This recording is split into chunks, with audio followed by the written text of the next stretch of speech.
Kenmore City Council is now in session. Would the clerk please take the roll? Councilmember Culver. Present. Councilmember Marshall. Present. Councilmember Sassen. Here. Councilmember Strebnick. Here. Councilmember Lutzis. Here. Deputy Mayor O'Kane. Here. Mayor Herbig. Here. All present. Next on the agenda is our land acknowledgement. We acknowledge that the city of Kenmore is situated upon the ancestral lands of the Snohomish, Snoqualmie, Soxhawtl, Duwamish, Stillaguamish, Tulalip, Suquamish, Muckleshoot, and other tribes who are part of the Coast Salish peoples.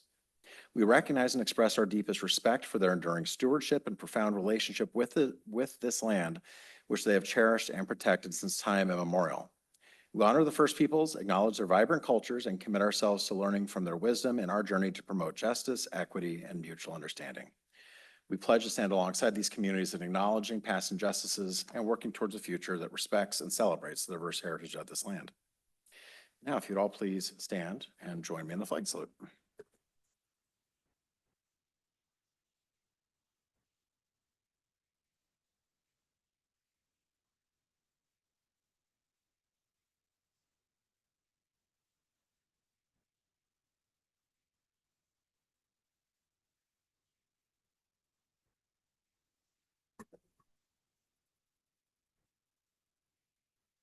Next on the agenda is agenda approval. Unless there are any objections, the agenda will stand approved as published. Seeing none, the agenda is approved. City Manager, where is the fun today? Thank you, Mayor. Good evening, Mayor and Council. Today we celebrated our annual employee recognition lunch.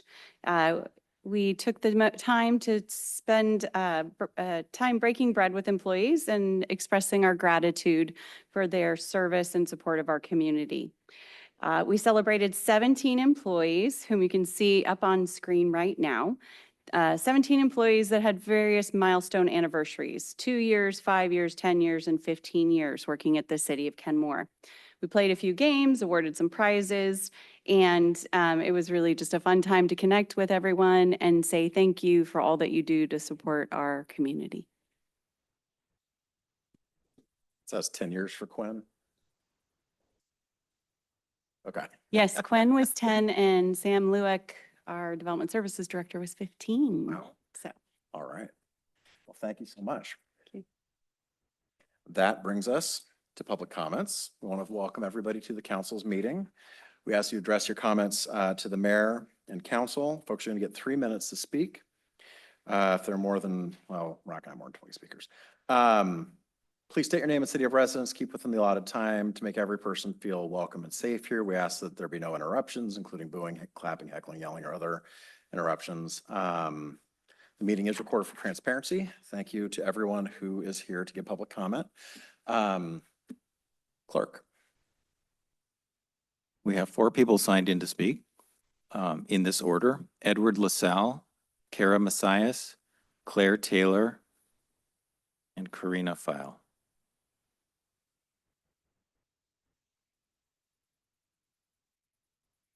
Dear Mayor, Deputy Mayor, esteemed members of City Council and City staff, I want to thank the STEP Committee for their diligent work and thoughtful recommendations that will be presented tonight, providing clear guidance on the operations and management of newly created affordable housing units is crucial for their success, and I generally support the framework they have developed, not only for STEP, but also for all of Kenmore housing more generally. I, however, must share my concern about the broader picture of our city's housing focus. While the STEP Committee's recommendations properly address what to do with deeply affordable housing units once they exist, we must address the fundamental question of how to create them in the first place, and at the scale we desperately need. Yes, we have a plan defined for affordable housing at large. However, we are also currently falling short of our state-mandated targets across the lower AMI ranges, with no concrete plan to address them. This is not just a regulatory hurdle, it is a moral and economic imperative. The lack of deeply affordable housing impacts our essential workers, our seniors, and the most vulnerable in our community. When people cannot afford to live where they work, our entire city suffers. Specifically, while we are already significantly above our 2044 goals for 100% AMI and above, we have yet to make a dent into the lower ranges. I don't only mean the 500 plus units of 0 to 30 AMI, PSH or not, but also the 200 units for 30 to 50%, most of the 150 units of 50 to 80%, and 190 units of 80 to 100% AMI. Tonight, as you discuss the operational guidance for future units, I urge this council to dedicate a comparable level of focus, energy, and resources to an action plan for proactive housing production for deeply affordable projects. As council's number 2 priority overall, we need a clear strategy with specific measurable goals and a defined timeline for accelerating the creation of new affordable housing, particularly for the lowest AMI brackets. This plan should complement the STEP recommendations in our housing strategy plan by ensuring there will actually be a sufficient number of units for those guidelines to govern. Let us not just be good stewards of the few affordable units we have. We need abundant low AMI dedicated partnerships now to build the housing that meets the needs of all our residents and finally brings us in compliance with our state obligations. Thank you.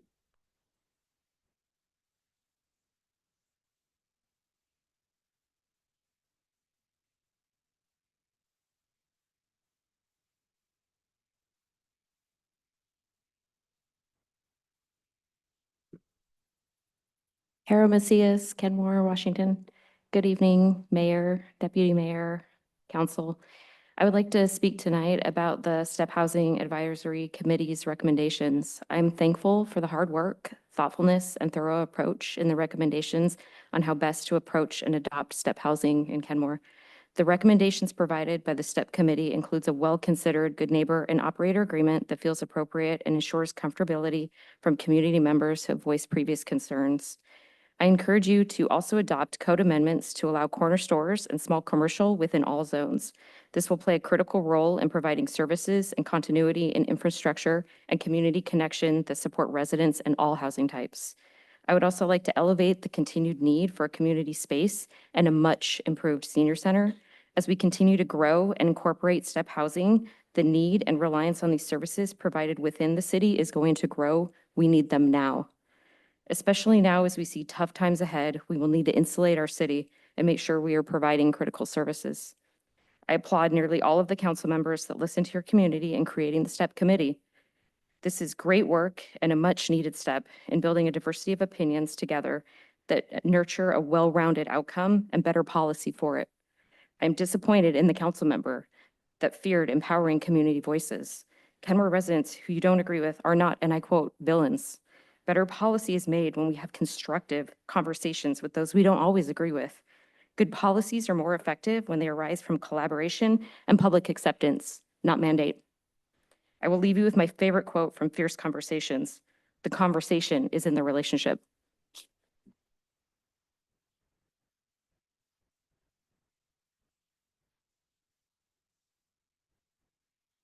Hello, I'm Claire Taylor, and thank you, Mayor, Deputy Mayor, and council members, support team, for the effort and the energy that you put into protecting us in this city. I'm here to talk about in favor of the resolution that you're going to consider tonight in support of immigrants. I very much appreciate standing with you and pledging allegiance to that flag. And I very much go back to the 3rd grade in Jacksonville, Florida, in Venetian Elementary School, where for the first time I learned about the Statue of Liberty and the quote that's on it. So as we speak liberty and justice for all, I'm taken to the moment when my teacher talked about, give me your tired, your poor, your restless refuge, yearning to be free. And send me the homeless, tempest tossed. I left my lamp beside the golden shore. What I appreciate in you is that you are not leaving the lamp. I ask you to pick it up. And as you do consider this resolution, I hope you'll pass it. On behalf of the safety of our immigrants, the clarity in our community about what we want from our police and defenders, the statements to the immigrants that they can be safe here. And I believe, although I'm kind of new with some of this, that a resolution from the city would be making a statement to the state that we are in support of laws that they could pass that would guarantee that we're not masked when picking up people unless we need to be, and that there would be enforcement for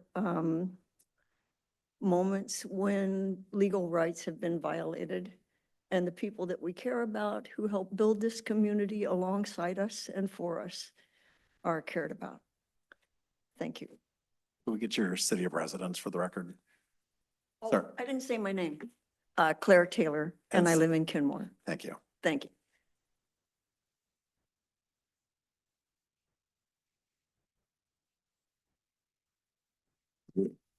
Good evening, Kenmore Council, Mayor, Deputy Mayor. I appreciate your time and your effort you put in serving our city. I wanted to come and speak about on a couple of issues, step housing being one. I want to thank you for the appointment to that committee. The committee had a great opportunity to put in a good amount of effort and discussion with great amount of consensus. I will also say there are things I would have liked to have seen present for the committee in producing even a more thorough quality outcome.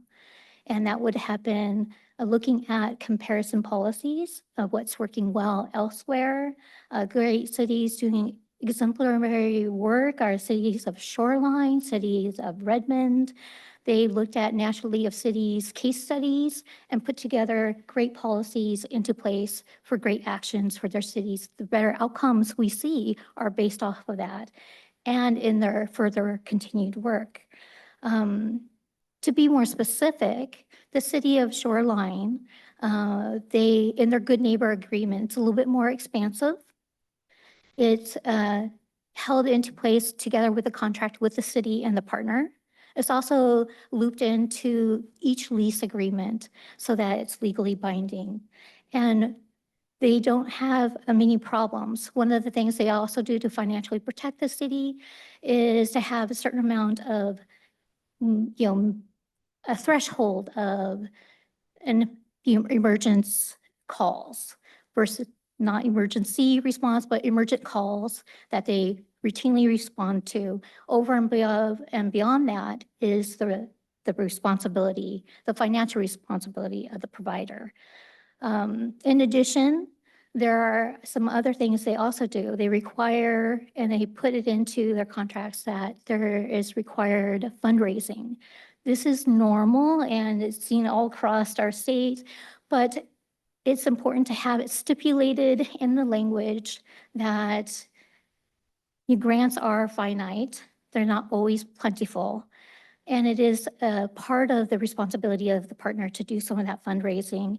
And they are really great partners at it. And for the partners that we have worked with the city of Kenmore and in our surrounding areas. So I highly recommend taking a look at those. City of Bellevue did an update recently to the Bellevue City Council. They have a multiple disciplinary professional team, as does the city of Shoreline. We see that in other states. Those expertise help ensure that we're addressing issues early and so that they don't become hot pocket issues. Included in that is a Housing and Human Services Director of the city, chief, and the housing partners, and a few people of residents who also serve on that committee. It's great outcomes, great policy, and it serves the community well. We also do Thank you, Ms. see. File. Yes, thank you.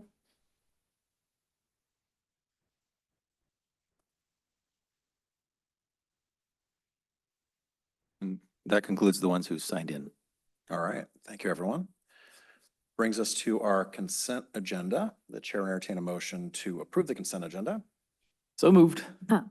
I'd like to take item B off for discussion. Yes, before we- Yeah. Councilmember Shrevenick wants to remove item B and move that to immediately after the consent agenda. All right, so we have a motion for the consent agenda from Councilmember Culver. Can we get a second? The remaining consent agenda. Second. All right, we have a motion and a second for items A and C then on the consent agenda. Is there any discussion? Seeing none, all those in favor say aye. Aye. Any opposed? Items A and C on the consent agenda are approved. That brings us to item B on the consent agenda, which is adopt proposed resolution 25437, affirming the right, safety, and quality of all Kenmore residents. Councilor Shebnick, I'll turn it over to you since you were the person who pulled it off the agenda. Yeah, and was the person who brought it to me, to our council from folks like Claire who had seen it being considered in the city of Bothell. I just want to thank my colleagues for your willingness to consider this and to actually, with confidence enough that it was on the consent agenda. So that was a real testament. And I think it's, as noted, sends a strong message of where we stand as a city to our community and to our businesses. And I'm going to quote a recent Department of Homeland Security tweet that to me it's very, very ugly. And to me, it underscores why we're doing this. And I'm hesitant to even do this, but I feel like we need some grounding in what is happening. So the tweet is, "Womp womp, cry all you want. These criminal illegal aliens aren't getting released. Like clockwork, violent rioters have arrived at the Broadview ICE facility," that's in Chicago, "to demand the release of some of the worst human beings on planet Earth. Get a job, you imbecilic morons." This is why we need a statement from all of our local governments that this isn't okay. Thank you for that. Are there any other, well, actually, I should take a motion to adopt the resolution, and we'll open for discussion. Is there a motion to approve resolution 25437? Motion? Second. We have a second from Councilmember Marshall. All right, it's open for discussion now. Does anybody want to have any further discussion on this? Councilmember Marshall? Yeah, it's academic, but it's our law. There's differences between state power and federal power. There's federal preemption and there are retained state rights. And a lot of these come at near the intersection where we're saying we are retaining our state rights, and the Fed, you do your job, but you can't conscript us to do yours. That's one aspect. And the other is there are so many, regardless of status, not to put down anybody who came here, less than 100% legal, because I know that my grandfather came into this country required to have a certain amount of money on him, and it was about 1917. He didn't have the money, he told me. So what you do is you made arrangements with one guy on the Canadian side, you meet back up with him on the American side to get the bill. So you show the bill to the inspector. So that's why I'm part of the reason why I'm here. And then also there are so many bureaucratic problems that can arise with absolutely legal procedures like asylum. People are coming here fleeing political oppression or domestic violence, horrendous situations. And a lot of times I think the people who are outraged or perceived outrage at people supposedly coming into our country illegally, they're missing it. Now it's like this, a lot of this is asylum. Has a legal basis under our law. We used to welcome it when it was the Soviet Union, people fleeing the evil empire. I remember that. People fleeing Cambodia and Vietnam much earlier. In the 70s, we were referring to them as the boat people. It's asylum. So anyway, I just want to leave it at that. Any further discussion? Yeah, Councilor Sassen. I just want to thank Councilmember Strebnick for bringing this forward. Sorry, my voice is a little funky. I want to call attention to the fact that we have further discussion on this topic in Kenmore planned for December 8th. For those of you who are here and want to pay attention further. And I just want to reiterate that it is my firm understanding and experience and belief that diversity is our strength. So That's what I have to say. Any further discussion?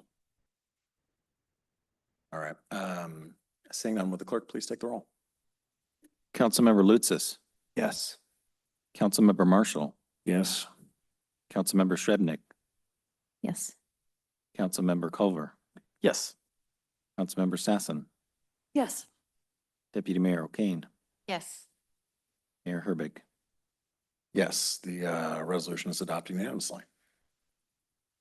That brings us to our presentation on fee study results introduced by Development Services Director Samantha Loyuk and presented by Matrix Consulting Group.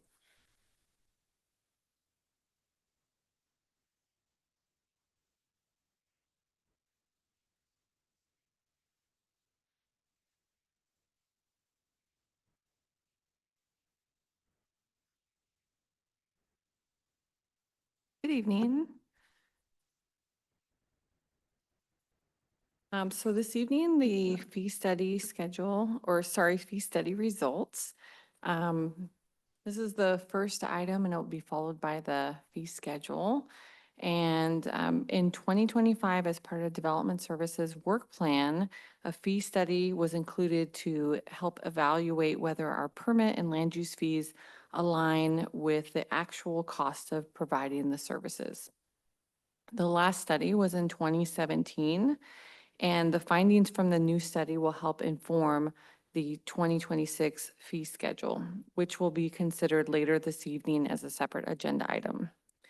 The city selected Matrix Consulting Group through a competitive RFP process, and Matrix worked closely with staff to review our processes, fee structures, and the time required for activities such as permit intake, plan review, inspections, and certain monitoring. Without stealing too much of their thunder, the study found that the department currently recovers about 78% of its costs, resulting in an annual shortfall of roughly $339,000. The report recommends both fee increases and decreases to better align fees with actual service costs. With that, I'd like to introduce Matrix Consulting Group, who will present the results of the 2025 fee study. Great. Thank you, Sam. Good evening, council members. I'm Khushbu Engel, Vice President with Matrix Consulting Group, and I am very pleased to be able to present the results of the fee study to you all. I have a brief presentation that I put together. So what we wanted to talk about, like Sam mentioned, the last time the city did a fee study for its development-related fees was back in 2017. It's typically a best practice to conduct these types of analyses every 5 to 7 years. So the city's kind of right on track with that schedule because usually during that time frame, there's been enough changes in processes, staffing, organizational structure that you want to reevaluate that.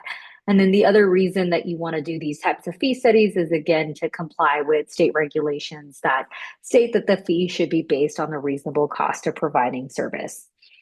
The scope of our analysis was to take a look at the fee structures themselves. So like Samantha mentioned, we went through and had multiple conversations with staff about making sure that the appropriate and right fee categories are represented on the fee schedule. So there were items that were outdated or no longer relevant, kind of taking those items out, adding additional items or clarifying items in the verbiage.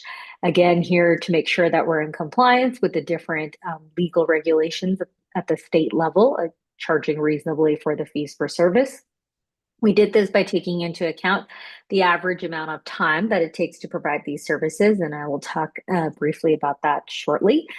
Same thing, we did calculate fully burdened rates through this process, and again, I'll kind of go into further detail on that in a later slide. We did take a look at how your fees compare to other surrounding jurisdictions. We always caveat that, though, that depending on how frequently those jurisdictions have conducted their own analyses, and may or may not be, again, reflective of the full cost of providing their services. And at the end of this, the goal was to put together kind of a comprehensive listing of all of the fees, what you're currently charging, and what it's costing you to provide that service. So going into greater detail about the actual methodology that we use to calculate the fees, it starts with the time assumption. So we start with taking a look at what does it take staff to provide this service. And when we're talking about the service, we're not talking about the fact that some of these applications or permits can take multiple weeks, months, even years to complete. We're really talking about the time on task. And when we were talking with staff, we're not talking about the most complicated, difficult project that they've ever come across or the simplest, easiest project they've ever come across. We're really trying to find what's that reasonable average amount of time that it takes to process each of these different permit or applications types. We've worked with many other jurisdictions, both in Washington and across the country. So we have an understanding generally of what a lot of these processes should take. So again, we vet that against our information as well to make sure that there is that reasonableness check. We take that time assumption and we calculate it at kind of that positional level and we multiply it by the fully burdened rate. When we're talking about the fully burdened rate, we're taking into account your budgeted salaries and benefits. So we're not taking into account the fact that this is the maximum amount of salary that someone gets paid. It's really the true adopted budget by council of what the position makes. We then layer in productive hours. So the fact that there's vacations, holidays, sick leave, trainings, those types of mandatory time that you're not available to provide that service, we reduce your hourly rate by those hours. So you're not available to bill for those hours. We then layer in any sort of services and supplies overhead. So items that you need to do your job. So, you know, the fact that there's computers, vehicles, those types of items. We layer in any sort of supervisory and clerical support. So the fact that, you know, Samantha, as the director of the department, she may not necessarily directly work on a lot of the fees, but she's providing support to the staff who are, as well as staff that are kind of scheduling those inspections, those appointments, processing those notices. And then we layer in any sort of citywide overhead to cover the cost of departments like finance, HR, city manager, those other departments that are ancillary to the process, but still important because those positions could not do their job again if they were not getting that support from those departments. So we take that time assumption by position, we multiply by that fully burdened rate, and that results in calculating what is essentially the full cost of the service or kind of that ceiling of what the reasonable cost of service is for each fee line item. Like Samantha mentioned, we looked at over 243 fee line items, so quite an extensive process. We had multiple conversations with staff. Some of the key changes we did is we incorporated the engineering hourly reviews directly into the land use and planning application. So instead of having two different types of fees that would be charged to the applicant, one which required estimation of time in terms of how many hours, it just got built directly into the land use and planning fee. So again, there would be kind of that streamlined review process and there wouldn't be this set of multiple fees being charged. We streamlined a lot of planning's fees in terms of condensing the basin per lot to just a per lot fee. So again, kind of making things easier from both the applicant standpoint as well as the staff who are administering the fee standpoint. And then we created a couple of standalone permits and building for some really common fees, things like retaining walls, swimming pools, again, things that come across the counter a lot of times, and rather than just being based on valuation, kind of just creating a standalone permit for it. Like Samantha mentioned, the department's currently under recovering by about roughly $340,000 or at a 78% cost recovery level. When you look at it, the biggest dollar value deficit is building, even though it's at the highest cost recovery percentage, whereas planning has the lowest dollar value deficit, but the lowest cost recovery percentage. When we look at building specifically, that deficit is really primarily driven by one particular fee, which is the plan check fee. Right now, the plan check fee has been based on the traditional 65% that was created back in the early 2000s from the ICC International Code Council table. But when we look at actually what it takes staff when they're providing those plan review services, it's actually closer to 80% of the building permit fee, not 65%. So just that one minor fee and that one minor change results in kind of a huge dollar value impact. When we look at how that cost recovery percentage compares to industry standards that we see for these types of services, building at 84% is within that range that we see for building typically, which is 80 to 100%. But it's on the lower end. When we look at engineering, it's a little bit below what we typically see. We usually see 80 to 100% for development engineering as well. It's at 65%. And then planning, is even at a lower range, even though it's typically seen at 50 to 80%, at 28%, it's below, kind of almost halfway below that point. So next steps, like Samantha mentioned, I believe not in this item, but a later item, there will be the proposed development services fee schedule. It incorporates the full cost calculated for the fee study as well as a 2026 CPI increase. Usually as part of this, we always recommend that when you look at adopting these fees, you take into account not only the current cost, but look at future cost increases and adopt some sort of annual inflationary factor. So in this case, because the city utilizes an annual CPI factor, we recommend that you kind of keep with that practice and maintain that best practice. And then again, you would want to come back and look at these fees in about 5 to 7 years, because at that point, there will have been enough changes that you would want to reevaluate the baseline assumptions that created these fees. And with that, I will stop sharing my screen and end my presentation and open it up to any questions. Questions? Sam, maybe you can help me out here, but I seem to remember, and this was like early when I was on council, so this is probably 10, 11 years ago.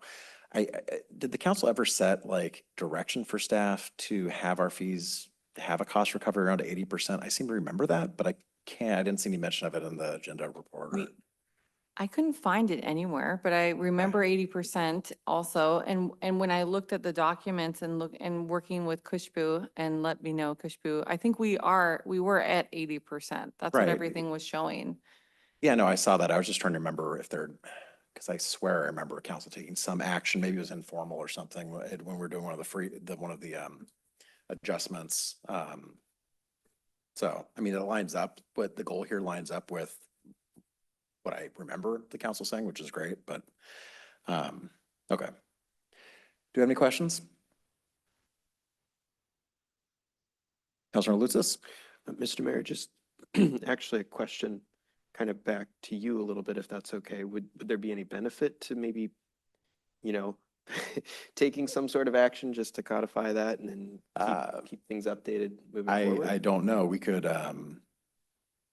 put in some sort of statement of intent or something in the next fee, when we update the fee schedule next. Okay, yeah. I mean, that's something we could just put in a whereas or something. Sure. No, I'd be happy to support that. Any other questions? No, I appreciate the thoroughness of the fee study. It was interesting reading. It got deep in the weeds, which was good. Yeah, well, if we don't have any questions, so we'll be coming back. Is it later this year with an updated fee schedule? No, fee schedule's tonight, so it's like a part 2. Sorry. And that does include, Okay. the part of that is 100% cost recovery. You're going to see in the fee schedule with some exceptions in there to promote development, like no fee for your first pre-application meeting. So if there is questions about the 80% versus 100, we are proposing 100 to recover that cost. And was that for all of them or just for one of them? It's for most of them, except for the policy decisions that were already in there. So certain decisions like no fees for new accessory dwelling unit building permits, things like that, where we have zero cost recovery. So there are select fees in the resolution or in the fee schedule where we don't recover 100%, but the other ones are at now 100%. Okay. Councilor Shubnik. So on that note, I mean, it does seem like that might be jumping higher than we have historically provided direction on. And I vaguely remember kind of the same thing, the 80% benchmark. And knowing that we, at least for residential development, we really, really, really need more development. So, I mean, I have mixed feelings, I'll just say that, about increasing fees on that would potentially impact residential development, but, or at least above that 80% threshold. Councilor Sassen. Yes, Ms. Engel, I do have a question about the slide, the cost recovery comparison slide. When we're looking at typical cost recovery, are we saying that's typical for the region or for Kenmore? It's typical for kind of on a national scale for those types of services. So not even specific necessarily to the Washington or Pacific Northwest, but typically what we see kind of nationally as a standard for those service areas. I see. And I wonder if you could give, maybe you or Samantha could give us some idea about, for a typical residential, how much of a fee increase are we talking about? I do have that included in the item that's coming later for the 2026. I appreciate that. Thank you. schedule. And to answer Councilmember Srebnick's, well, she had a comment, but the 100% is really, the idea behind increasing that is so that the full cost of the service is paid by the permit users or the developers, and then it's not supplemented by taxpayers through the general fund, and so that they're taking on the full burden of that cost. That's what the I thought mean, was. yeah, I do understand the rationale. I'm ambivalent. And yes, it is certainly absolutely a policy decision about whether we want any sort of, public burden, so to speak. Public subsidy, essentially, would be what we would be talking about if we were to, as a policy, reduce below the 100%. Councilor Lucis? Yeah, just to jump on that, I'm certainly in favor, I think, of that 100% cost recovery. Looking at an organizational health standpoint and financial sustainability, I think it's important that when we look at what services we're providing to developers, that we need to recoup that and not subsidize that. I will also say sort of in addressing Councilmember Srebnick's point as well, though, is I think if we look at trying to reach 100% cost recovery across the board, that makes it a little bit easier to make carve-outs and exceptions, and I'd be willing to have that discussion too. So if we just kind of raise it across the board, and then that gives us more flexibility to make some of those exceptions, whether it's promoting development and things like that in certain targeted areas, and that's kind of my position on this. Thank you. All right, any more comments or questions about the fee study? All right, seeing none, we will see you back shortly.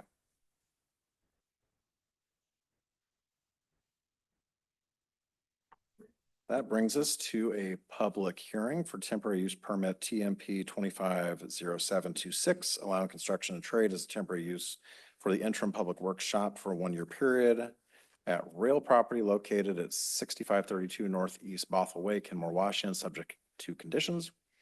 Presented by Development Services Director Samantha Loyuk and Public Works Operation Director Jennifer Gordon.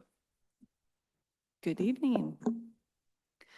Okay, so this item is the public hearing, discussion, and request for council action on temporary use permit number TMP 25-0726 to request. The request is to allow construction and trade as a use for the interim public workshop to continue to operate at 6532 Northeast Bothell Way for 1 additional year through 2026. There's some background. The city began providing in-house public works services on January 1st, 2019. And the city-owned property at 6532 Northeast Bothell Way was identified as a temporary site for the public works shop until permanent facility was developed. The property is zoned downtown commercial where construction and trade uses are typically not permitted. However, the Kenmore Municipal Code allows such uses on a temporary basis under a temporary use permit. Any temporary use lasting more than 90 days requires a public hearing and a city council approval for up to 1 year with the option for annual renewals. City council has approved the use since 2019 while a permanent facility is being developed. The current temporary use permit expires December 31st, 2025. And since the new Public Works Operations Center is still under construction, a renewal is being requested. So staff requests that council approve the temporary use permit for one additional year, so through 2026, subject to conditions. All right, well, do we have any questions for staff before we open up the public hearing? Is this the last time we'll be doing this extension? Unfortunately, we'll be back one more time, but Okay. it should be less than a year next year. Okay, fantastic.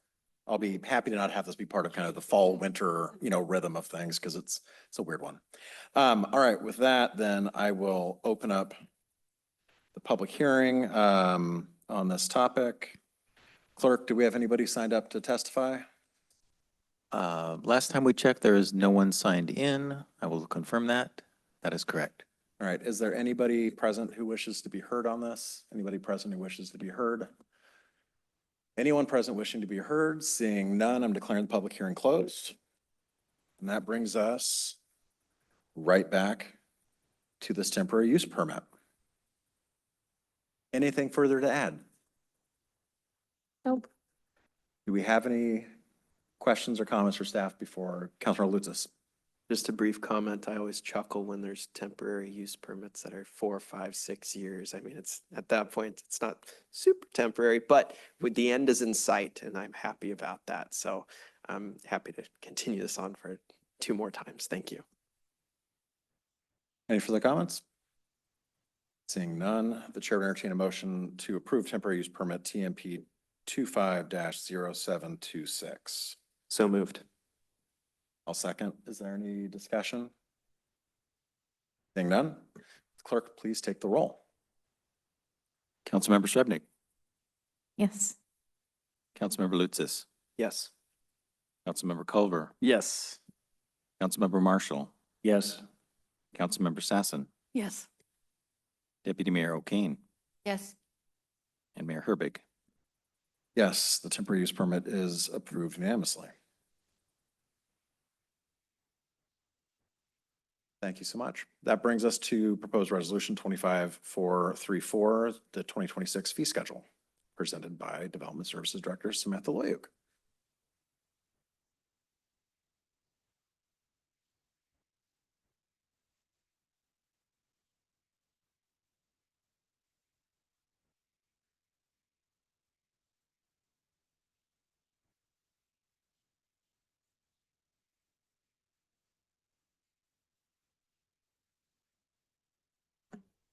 Okay. Hello again. Okay, so this is part 2.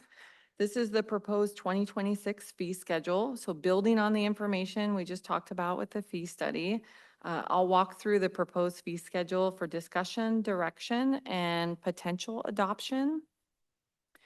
This agenda item has a lot of attachments, so be sure to reference those. I will do my best to highlight them, but it's a full agenda packet, and I appreciate the time you took to go through it.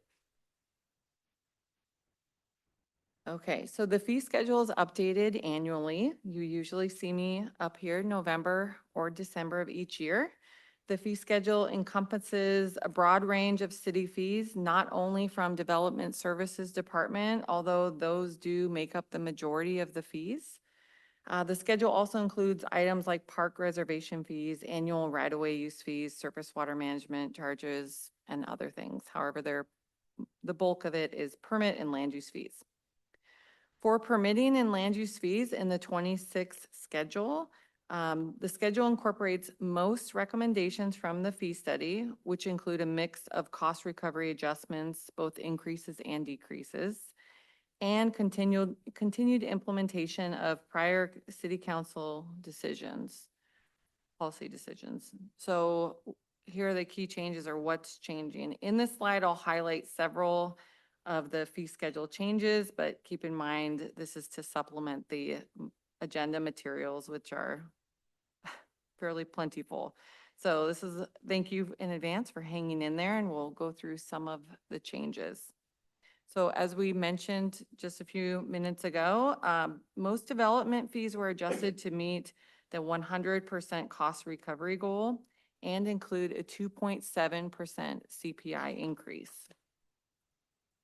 Previous council policy decisions remain in place, and a few examples of those include waiving most building permit fees for new accessory dwelling units. I say most because there is a state surcharge of $6.50 that we have to pass on. So still not bad for a new ADU.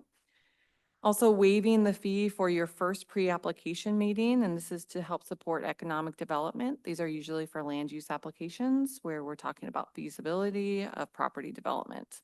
So the first one of those is free. Sometimes folks will want to come in again and again and again. And so then we charge the second and the third time because it becomes an actual review. We have eliminated the temporary use permit fee for temporary homeless shelters to support emergency housing. And we've reduced the special event permit fee, or we've kept it actually at a reduced amount of $100 to support community events and activities. So that doesn't represent the full cost recovery of what it may take to review it. Some new or increased fees include a fee in lieu of affordable housing in the R4 and R6 zones. This was established as part of the middle housing regulations adopted earlier this year under Ordinance 25-630. A new fee is also a wet season penalty fee. This was established for construction sites that are out of compliance with erosion and sediment control requirements during the wet season. So dirty water leaving the site, now there's a fee for that to help promote compliance.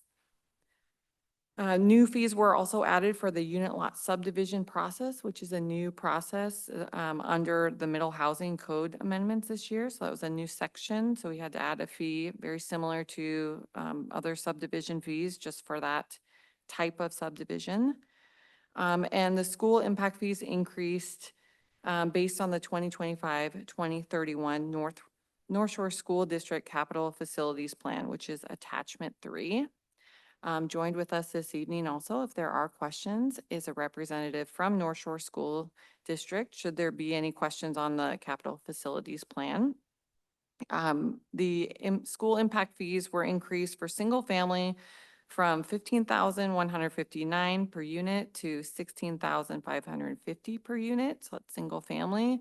And multifamily from $2,755 per unit to $5,945 per unit.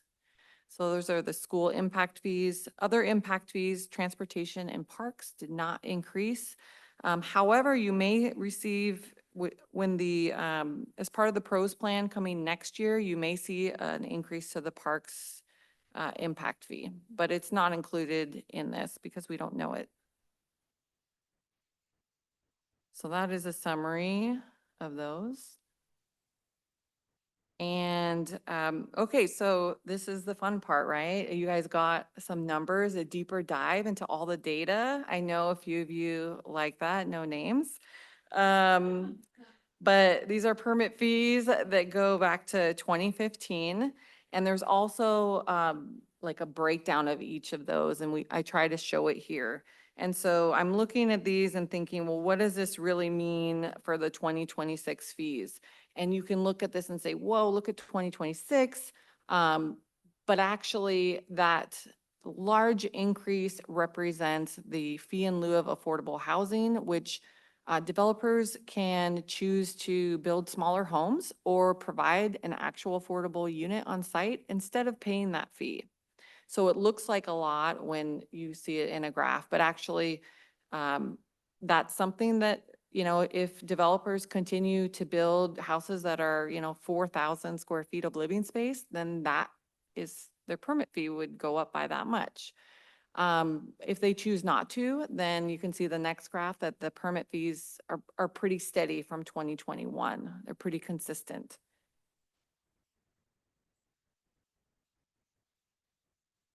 So that was a lot of information. I think and I feel like I went through it pretty quickly.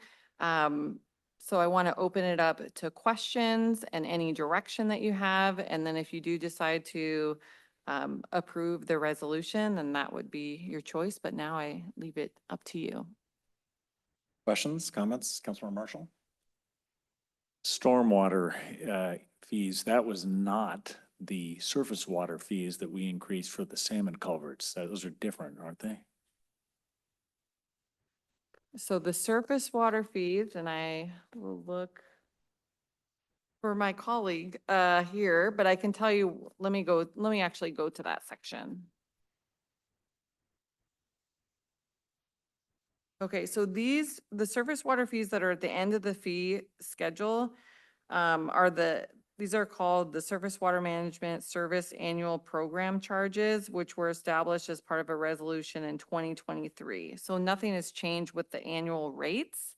And basically that has just carried forward from, I think it was implemented in 2024. I think that was before the culvert increases.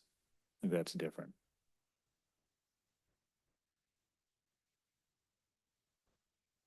Yeah, those are one-time fees versus the stormwater is an ongoing yearly fee, isn't it? Yeah, this is an annual program charge, but I would have to get back to you and talk to our surface water or environmental services director. Richard will be able to explain it a little better. Any other questions? Councilmember Sassen? Just a comment, I just want to thank you, Samantha, for including that, that first graph slide and the explanation. I think that that is what the council intended, and I really appreciate the graphic representation of that. Thank you.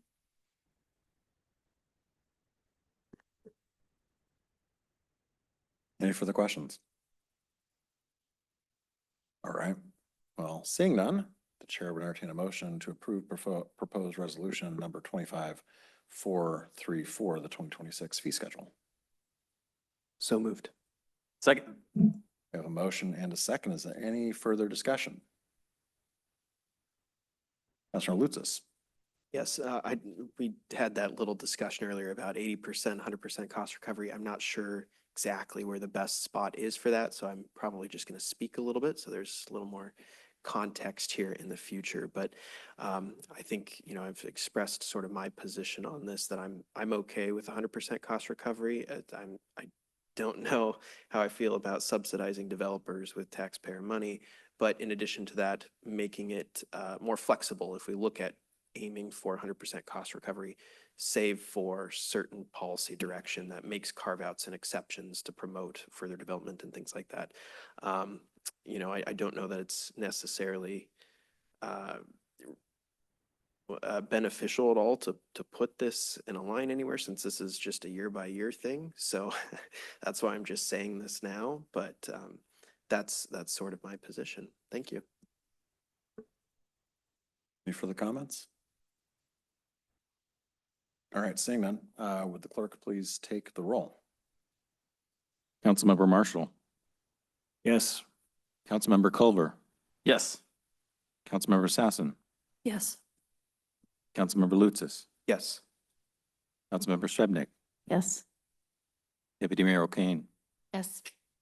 Mayor Herbig. Yes, the resolution is approved unanimously. Thank you. All right, thank you. All right, that brings us to item C on our business agenda: emergency shelter, transitional housing, emergency housing, and permanent supportive housing.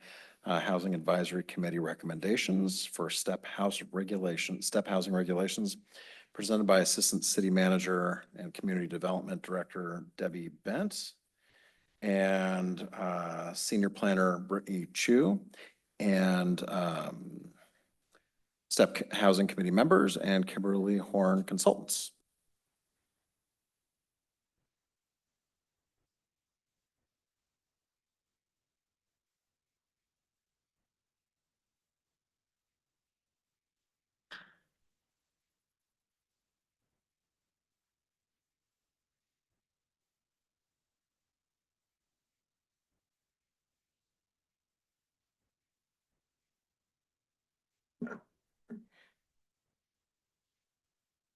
Good evening, council members.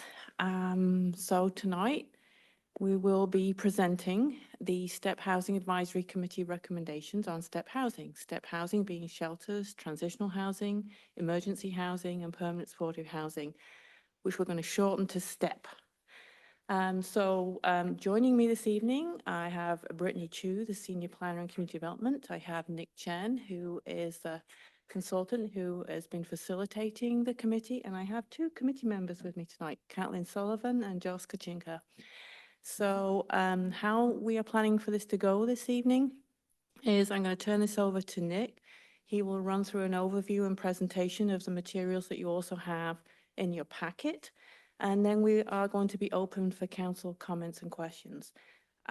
Following this evening, we will then summarize, yes, get my teeth in here, summarize all comments heard, either public comments or council comments that we've previously received or that you have tonight into a matrix, and then we'll be back probably in January to, further discuss direction.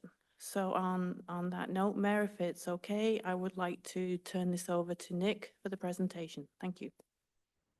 Good evening, Mayor, Deputy Mayor, members of City Council. It's good to see you all again. I feel like it's been a long time since I was here every week and we were talking about middle housing, but in a different capacity tonight, as a facilitator of the STEP Housing Committee, it was a great experience. We'll get a little bit into it in this presentation, but just wanted to start off and say, well, thank you to both of you and everyone who was on the committee.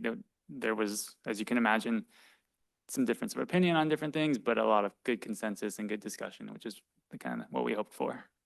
So tonight we are going to cover just an overview of what STEP housing is, and then talk about what all of the work the committee put into the recommendations you see before you tonight. We're also going to talk a little bit about the outreach. We held a community workshop in the open house in this very room as part of this process as well. And then go into a little bit on the committee recommendations, talk about the support documents that are there, and then our committee members will have a chance to give their remarks as well. So a little bit of an overview. So the way the STEP Housing Committee came about, this was assembled to provide City Council with recommendations on how to accommodate the new state requirements for STEP housing. We'll go into the requirements for House Bill 1220 in a little bit, in a way that, within Kenmore, in a way that fits the needs of the community. Here you'll see all of our committee members, as well as our facilitators as well.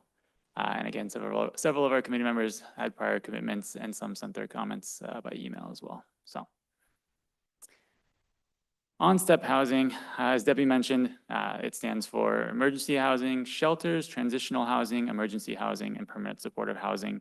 These are all different types of housing that typically are for either people experiencing homelessness or people in an emergency or people who are trying to transition from experiencing homelessness to permanent housing. So it will differ depending on the housing type. There's a slightly different definitions as you see here. As it goes through, these may include services. Typically, permanent supportive housing will include in-house or out-of-house services to assist people with various needs that they may have. Transitional housing is more of the traditional working to help people get from a position where they're position of homelessness to permanent housing. And emergency shelters and emergency housing are for more typically emergency and typically temporary scenarios. House Bill 1220, you may have seen this covered when we were going through the comprehensive plan update. There was some relation to it and some reference to it as well. It was enacted in 2021, and it really changes how the jurisdiction plans under the Growth Management Act, specifically relating to planning for and accommodating housing affordable to all income levels, including STEP housing. And jurisdictions are encouraged to review their housing element policies and assess their performance in implementing development regulations and programs. The city actually did this as part of the comprehensive plan update process. You may remember the city modified some housing and land use policies within the comprehensive plan to account for these. Now, under the Growth Management Act, a couple of requirements here. Cities may not prohibit indoor emergency housing in any zones in which hotels are allowed, some minor exceptions in the Growth Management Act. Each jurisdiction must identify sufficient land capacity of land. But again, you might remember the city did a land capacity analysis to determine if there was availability of land based on the different zoning types and determine there was. And then jurisdictions should consider the following: occupancy, space, and intensity requirements. Three different things when looking at STEP housing, and try not to be overly restrictive when putting requirements on those three different things. So what's Kenmore required to do? City must update the municipal code to allow step housing to be built in accordance with House Bill 1220 and the Growth Management Act requirements, and allow step housing to be built with restrictions not greater than those imposed on other housing developments in the same zone, other housing development with the same type of intent. We will come back to that a little bit later. A couple numbers here. The city was allocated a total of 587 net new emergency housing needs through 2044. There's currently 33 units in Kenmore. On the permanent supportive housing side, the city was allocated a total of 539 net new units in the 0 to 30 area median income, or AMI, category. There are currently no permanent supportive housing units in Kenmore. So now we're going to cover a little bit of the committee's work. The committee met 6 times and also met separately for a community open house as well. So on the first meeting, introduction, talked about step housing, a general understanding. The committee was very well versed in the topic. Most folks were very, very interested in what it was and had a good understanding prior to even coming to the first meeting. So it was a huge step to be able to just jump to that. We then covered case studies on peer jurisdictions, specifically looking at Bothell, Edmonds, and Linwood for their approaches. We also looked at Commerce, which did case studies at a state level. I believe they looked at Spokane, Wenatchee, and Vancouver, and presented case studies based on different requirements. They didn't set specific code requirements in place. They more looked at, here are the challenges that step housing typically faces, and here's how a city could potentially work to either eliminate or try and lessen those challenges that step housing faces. Meeting 3, we actually had a great panel discussion. We brought in step housing providers and operators who came in and talked about what step housing is, how their day-to-day is, and some of the challenges that they face when both getting housing built, public perception of step housing, the challenges they face in operating housing developments when they look through, the work that they do with their neighbors and those businesses and homeowners around them. So it was a really, really informative session. They offered sample good neighbor agreements and things like that. So there were a lot of good information came out of that. Our 4th meeting, we discussed our outreach materials. We looked at initial drafts of code changes and processes and talked about how that might, the city might accommodate and meet the requirements of state law, but again, also look at some of the challenges that step housing may face in Kenmore. And then we got to meeting 5, where we reviewed draft agreements, municipal code updates, and we prepared for our open house. On September 17th, we held an open house, and there were several boards and went along with a survey. We'll go in a little bit of detail on what the survey responses showed generally in a little bit. And then the last meeting we had was a recap of the open house and a final discussion on recommendations to be presented tonight to you. So looking at step housing, the topic of step housing as a whole, some survey responses, and I always hesitate to categorize, in committee, we talked about this, but categorize things as support for or against, but this was really, support for and concern or some opposition, because I think it is, again, another thing that came out of the committee's discussion. It's important to realize that there is some opposition to step housing in the community, and to kind of sweep that under the rug would not be doing a good job of capturing the community's feedback. So looking at support for, there was streamlining and simple approvals for process and developments, resources for community and resident safety, learning lessons from Plymouth Housing, wanting to see step housing types permitted more freely throughout the city instead of just on SR 522, and convert existing housing to step. Many of these align with the recommendations that Commerce gives for how to accommodate housing. And so it was really good to see that these were represented in some of the amendments that were before you tonight. Concerns and opposition, safety and security of residents, especially around drug use, overcrowding capacity, need to enforce agreements and rules, potential negative impacts to property values. Some residents expressed that Kenmore is too small for this type of housing, and then recognizing sentiment of community who opposes step housing. So there is actually a full set of responses. If you took the time to look through them, there was a lot in your council packet, so you can see every response word for word. We did not alter or change any of the responses or anything like that, so you can see them in their entirety. On the agreement specifically, there was a separate station that talked about good neighbor agreements and operator agreements. So some of the feedback there was agreements should keep all parties safe. There was concern that these agreements may be overly restrictive. We'll get into that in just a second. Agreements should be required for all housing projects. So this is getting outside the realm of just step housing projects, but that these are, potentially good for all housing projects that the city has. Keep agreements simple, and then support agreements with community engagement and outreach.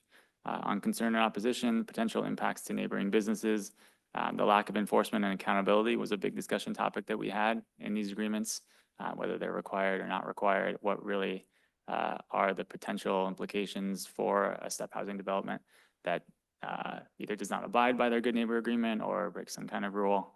And then should they be more specific relating to drug use and how enforcement works. So looking at the Housing Advisory Committee recommendations, we're going to walk through them.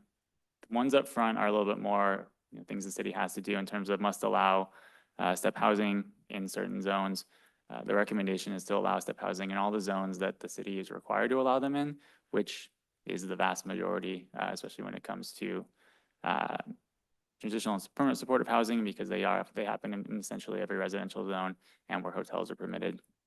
And then emergency housing and emergency shelters and where hotels are permitted. So the city does allow temporary lodging, which is the term for hotels in the zoning code, in a lot of different areas, especially around 522. And so there's a map on a later, or actually on a previous slide, that shows where the city would be required to have them.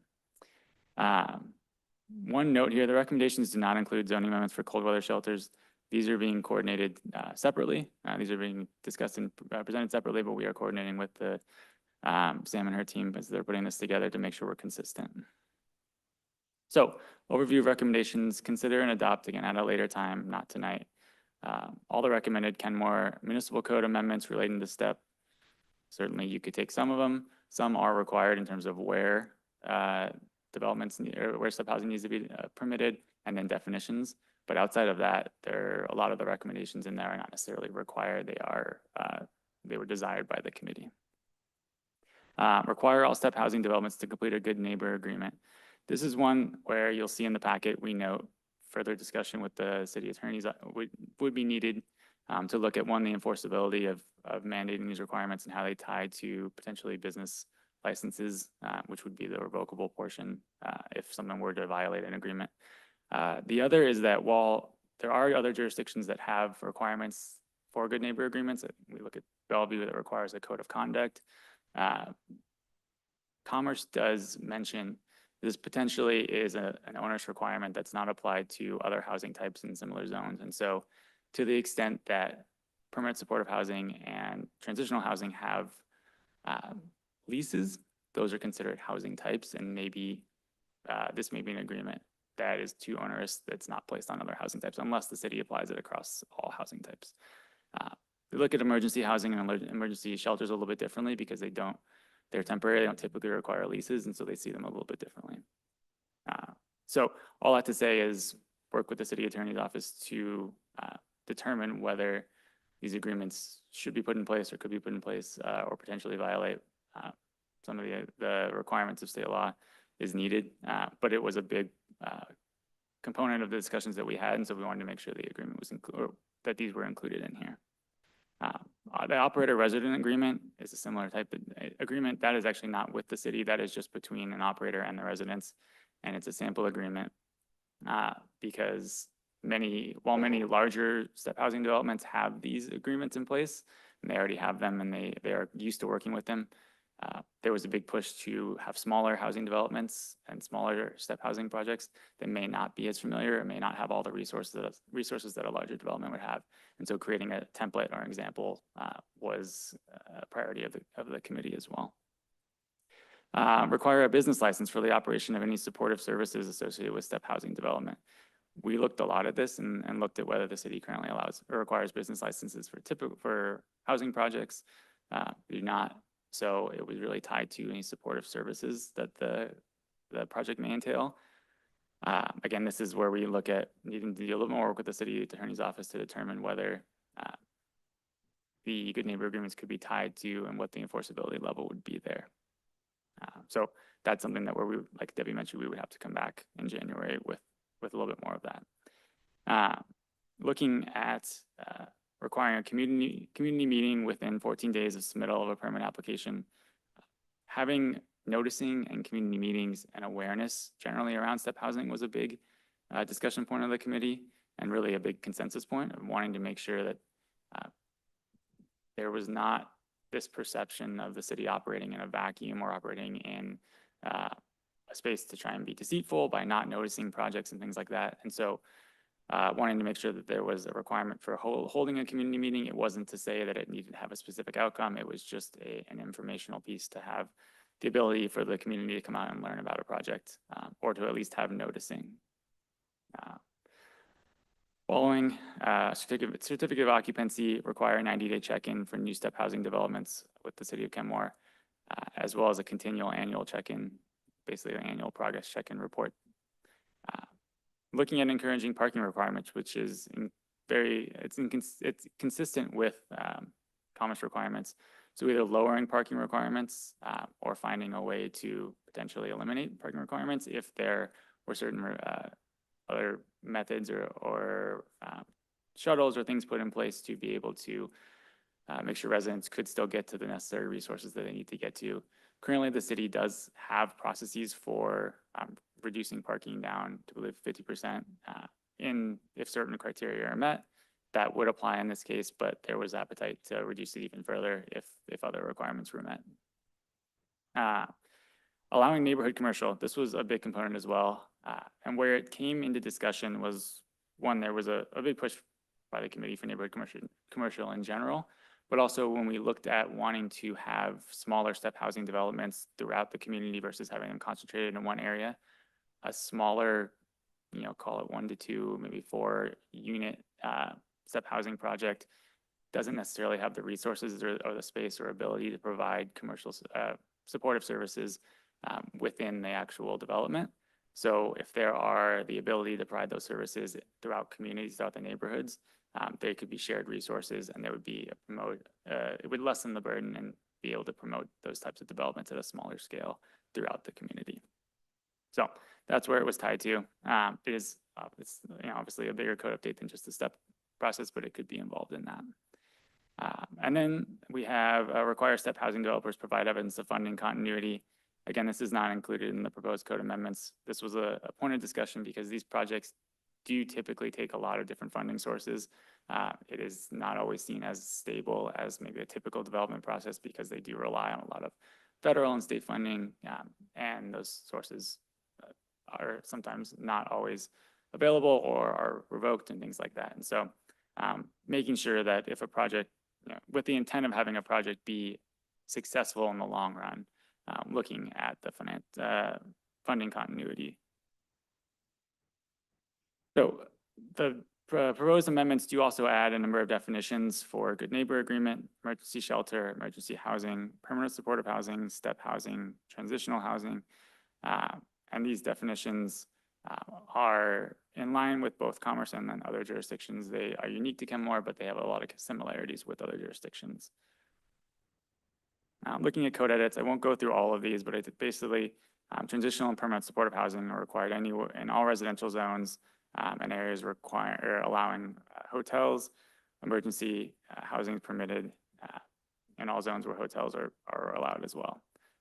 We did add a good neighbor agreement requirement footnote to all the tables within the code. Again, this is something that needs a little bit more discussion in terms of whether that can be done. But as I mentioned, a number of jurisdictions have done it. So looking at the process by which step housing projects are approved, currently the city takes most projects under design review as a type 2 process. There is an existing exemption in type 1 that would allow affordable housing projects to be a type 1 if they met certain criteria. So looking at having step included in that as it is a form of affordable housing. And then I mentioned the indoor and outdoor temporary homeless shelters and cold weather low barrier shelters that are being developed as a part of a separate effort. We are coordinating with that effort as well. So on the proposed good neighbor agreement, This would be between the city, development operator, and appropriate local parties. Really, it'd be between the city and the operator, and then the parties would be notified. It defines a geographic area where the agreement applies, typically the lot which the property sits on. Defines roles and responsibilities for each party and all signing parties. Identifies primary points of contact in case there's an incident or somebody needs to get a hold of someone. There is somebody identified to hold that role. Describes the communication and escalation process for all concerned, and then requiring it to be completed and notice sent to surrounding properties. We did think about requiring that other properties agree and enter into it as well, but that was seen as potentially a way to have other properties who disagreed with it try and stifle the process or somehow limit it in any way. So having it be just a notification process was what was ultimately settled on. As I mentioned earlier, the resident operator agreement is between residents and the STEP housing development operators. It places limits on noise, pets, guests, garbage. It's not restrictive. Every development could and often do create their own. And so what was presented was a draft to say, hey, this is a potential starting point for you to then work on having a resident operator agreement. It also defines the applicable geographic area and then looks at potentially the different rules and requirements for residents. This is not included in the municipal code update or edits, and then most STEP housing operators will have their own agreement, and they will typically put that in place. So that was a lot, and now I am going to hand it off to our two STEP housing committee members. I don't know who would like to go first, but you have time now to give any remarks you'd like to give. I will go first. Thank you, Nick, for that presentation, and thank you, members of council, for the opportunity to serve on the STEP committee. I'm going to be totally honest. I came to this committee with a lot of background in housing and almost none in STEP. And so this was a learning experience for me. I did not participate in any way or follow in a meaningful sense Kenmore's previous experience with STEP housing. And so I came into this with an open mind and ready to learn and figure out something that would work for us as a community moving forward. And I feel really good about the recommendations that we presented here today, because moving forward as a community isn't about just moving the people who are most ready to take that step. It's about helping the people that are least ready to feel comfortable with it. And when we get support from people who opposed the Plymouth project and people who supported it in our recommendations, I think that this shows us that this is something that we can feel comfortable moving forward with. And that is incredibly important to me. The one thing that's not contained in these recommendations today is when STEP comes back to Kenmore, what I would really like to see is transparent messaging. In the previous project, what we had was several very polarizing and stigmatized terms that weren't defined. And we, as a community, failed to get ahead of them so that we fostered understanding with who the people in that project were going to be and what they would bring to the community and how they would integrate into it. And when STEP comes back, I think that really understanding and working with the community and taking the time to listen to and ease the fears of the people who are the most hesitant is the way that it's going to come back and the way that it's going to work for all of us. And I want to see it come back. I want to see STEP come back. And I think one of the things that I heard a lot from people who did oppose Plymouth were that it was too big. And this integration into our code gives us the opportunity to try with smaller developments, smaller permanent supportive housing developments. But the only way that those can be done in a practical sense is when we add things like corner stores and neighborhood businesses to our code. If we do not have those, our current business code does not allow in the way that we need it to, those services to be in the neighborhoods. And if we are asking people who often lack a car or other modes of transportation in a city that does not have great public transit, you know, to live in permanent supportive housing without their own transportation, we need to make sure that they have access to services, like, you know, at least a corner grocery store or something that they can walk to. So I think that is really a key element of this if we're serious about bringing permanent supportive housing and other aspects of STEP back to Kenmore. And we want to do it on a scale that works for Kenmore. Bringing those corner stores, I think, is one of the key elements and one of the ones that I hope council will support. So those are my comments.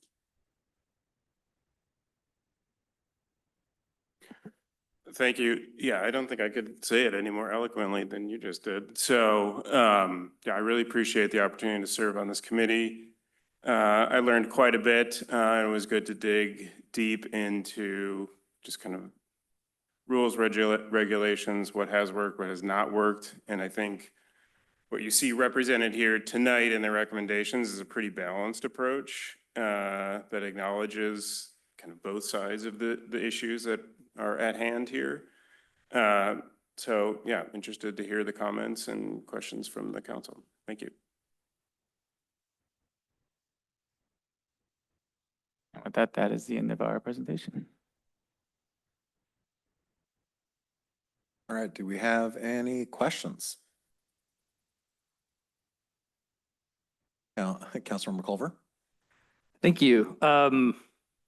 This is good stuff. I appreciate the committee's work on this. I wanted to pull out a couple of things that you said, Nick. You alluded to working with the city attorney's office, so I'm not going to ask any question there too bluntly, but just to make sure that folks watching understand, the sort of relevant state code is that if we put restrictions in place that other types of housing don't face, that could theoretically be illegal. I mean, that's sort of the question here, right? Is that kind of the substance of it? Yeah, Commerce has made an interpretation that they would discourage those types of agreements if they're not required for others, but they have not said it is legal and you can't do it. And like I mentioned, Bellevue has a code of conduct requirement. There are cities that have these different requirements in place, so. Okay, cool. And could you compare, just for folks that haven't spent the time, this obviously Commerce, state agency put together guidance for municipalities like ourselves that want to put together a STEP program. Could you kind of differentiate what they recommended versus where the committee landed, just for sort of a broad understanding? There was a lot of consistency, reduction of parking requirements. I would say if I was to try and summarize the Commerce recommendations, it is to limit the restrictions as much as possible on developing STEP housing. And so it is to try and say, let's look at how do we not overly clutter processes? How do we potentially create incentives for STEP housing? How do we limit permit processing timelines? These different things that STEP housing developers who are already faced with a lot of challenges around funding and around perception and opposition to projects typically face. So trying to look at ways to limit those as much as possible. Okay, so generally encouraging jurisdictions to limit or omit where possible requirements. Yeah, as best as possible, yeah. Okay. I think I will pause for now and see if my colleagues have anything to say. Thank you. Councilor Sassen? Just a couple points of clarification for my own satisfaction, so forgive me. One, I just wanted to make sure, Nick, that we're not talking just about cold weather, but about severe weather shelters as our summers get hotter and hotter. So that is, I will say that's a separate effort that's being coordinated with, but I think exactly, I'm just the saying notes for the being record. taken. Yeah, thank you. And then also, Catlin, I just wanted to reflect back to you that we aren't fully without STEP. It's not that STEP is gone and STEP needs to come back. It's permanent supportive housing, because we do have the shelter over here at Heron's Landing that's supported by like city partners. And we do also, although not this winter because they don't have a place, but we have also had Camp United We Stand typically annually here. So I just wanted to be clear that it's not, you know what I'm saying. All right. I'm grateful to hear both from the two of you And from you, Nick, and then also from people who wrote in, that it felt like a inclusive and productive process. I feel like I heard that from many, many people. And I appreciated the opportunity for the community, not just to contribute, but also I appreciate you reflecting back the learning that you did, because I agree, when we went into this process before, we did not have a glossary of common terms. And we need to start from a base of common language, if nothing else. So I am curious and looking forward to next steps. So thank you. Councilmember Shribnick. Yeah, I want to echo Councilmember Sassen and your comments that, you know, it felt inclusive and balanced. And I just really want to appreciate the work that went into this and the thoughtfulness.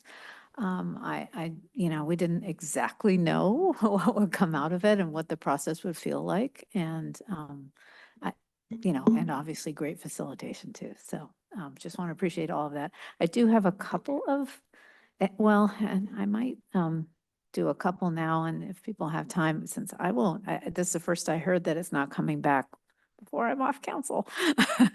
So I might want to get most of my questions addressed. So I think one kind of set of questions is around when we're in residential zones, what are currently non-higher density, like regular, what we would traditionally call single-family zones, which now, of course, include middle housing for many of those, and certainly ADUs. So what is possible in those zones? So specifically, we know that, you know, these kind of developments can't occur largely without donated or subsidized land. So then you're talking about, for example, church property as an example of a property that might be able to support a PSH, a permanent supported housing development. So let's pretend there is a church that's gung-ho on this, and they have a decent sized parcel. But it's in, you know, kind of an R6-ish Sure. zone. So what does that mean? Yeah, Those have like permanent or all step housing types, permanent supportive housing, transitional, would be subject to the same requirements that housing is in that zone. And so yeah, there could be exceptions for church property. You could look at different incentives to be able to partner with churches, but strictly on the development standard size of what could occur, yeah, you're looking at the same densities and the same restrictions that housing types, all housing types in those surrounding it, process in those right? zone space. Okay. Yeah, I think we would really want to think carefully about that, because that would definitely restrict. Yeah,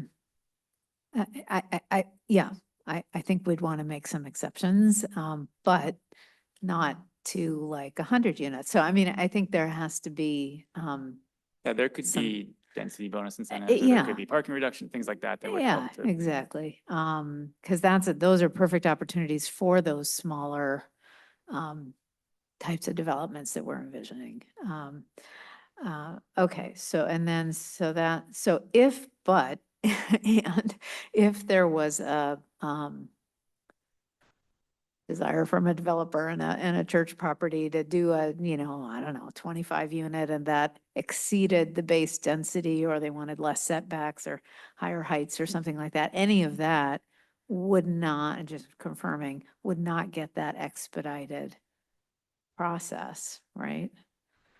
No, there wouldn't be an expedited process in terms Yeah, of. so the only kind of expedited process is if they, you know, check all the boxes, don't deviate from zoning, don't deviate from setbacks, all of that, right? Is that kind of what I was reading?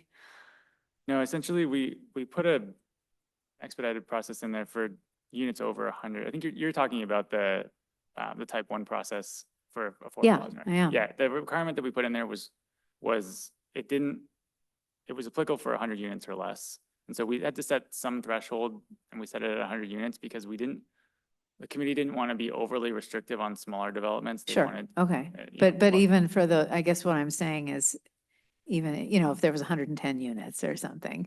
That wouldn't If qualify. If they it was less were, than 100, it would, they, or 80 units. So, but 80 units that deviates from zoning or setbacks or something like that. right, then you'd have to They- go through a step, yeah, you'd have to go That's through the what process. that's what I was trying to get at. I'm sorry, I Mhm. wasn't being No, very it's okay. clear. Yeah. Okay, that's super helpful. And just to underscore the good neighbor agreement, what it is with the operator who may or may not be the developer.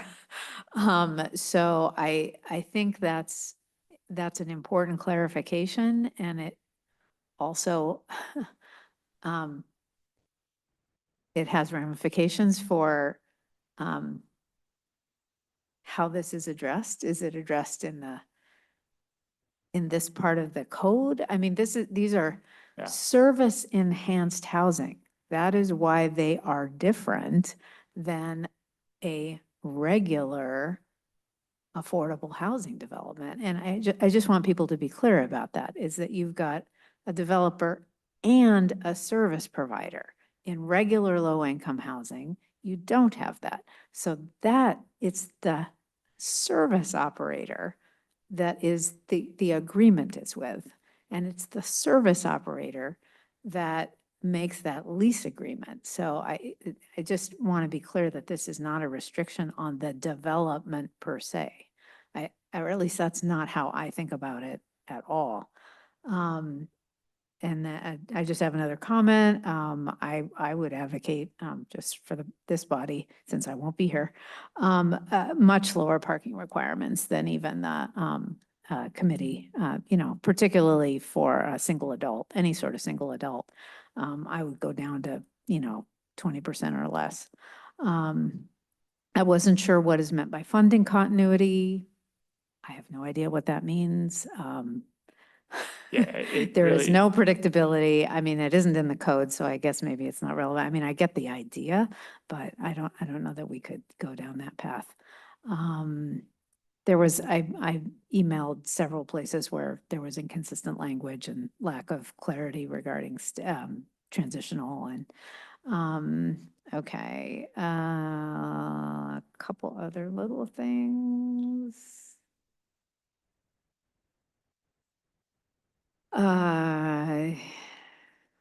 Yeah, I was a little uncomfortable with the good neighbor agreement part that called out things that are already criminal behavior. That did feel a little, it's like, well, duh. I mean, we're not going to allow criminal behavior. I don't know, that was a little odd to me. And then there was some redundant ones. Wasn't sure about the on-site security requirements. I'd have to see if that's being done normally. That seemed potentially onerous. Yeah, well, and I think overarchingly, I don't know where to fit this in, but I think others have mentioned there isn't really a policy framework around this. I was kind of struggling with that. Where do you put in things like, we want to serve, we want to make sure to serve people in our community, or at least prioritize them, or at least recognize who they are, and meet the needs of our community and our surrounding communities. So that felt, and a policy around, it needs to feed in intensity and scale, and so it felt a little bit naked to go directly to code without a policy framework. So yeah. Yeah, I mean, I think, and this is certainly something, right, that could be revisited at a later time. The policy framework kind of comes from the comprehensive plan updates that preceded it, but it also, I mean, now knowing what we know, having gone through this whole process, right, there's probably potentially other things we would consider as well, Okay. so. Yeah.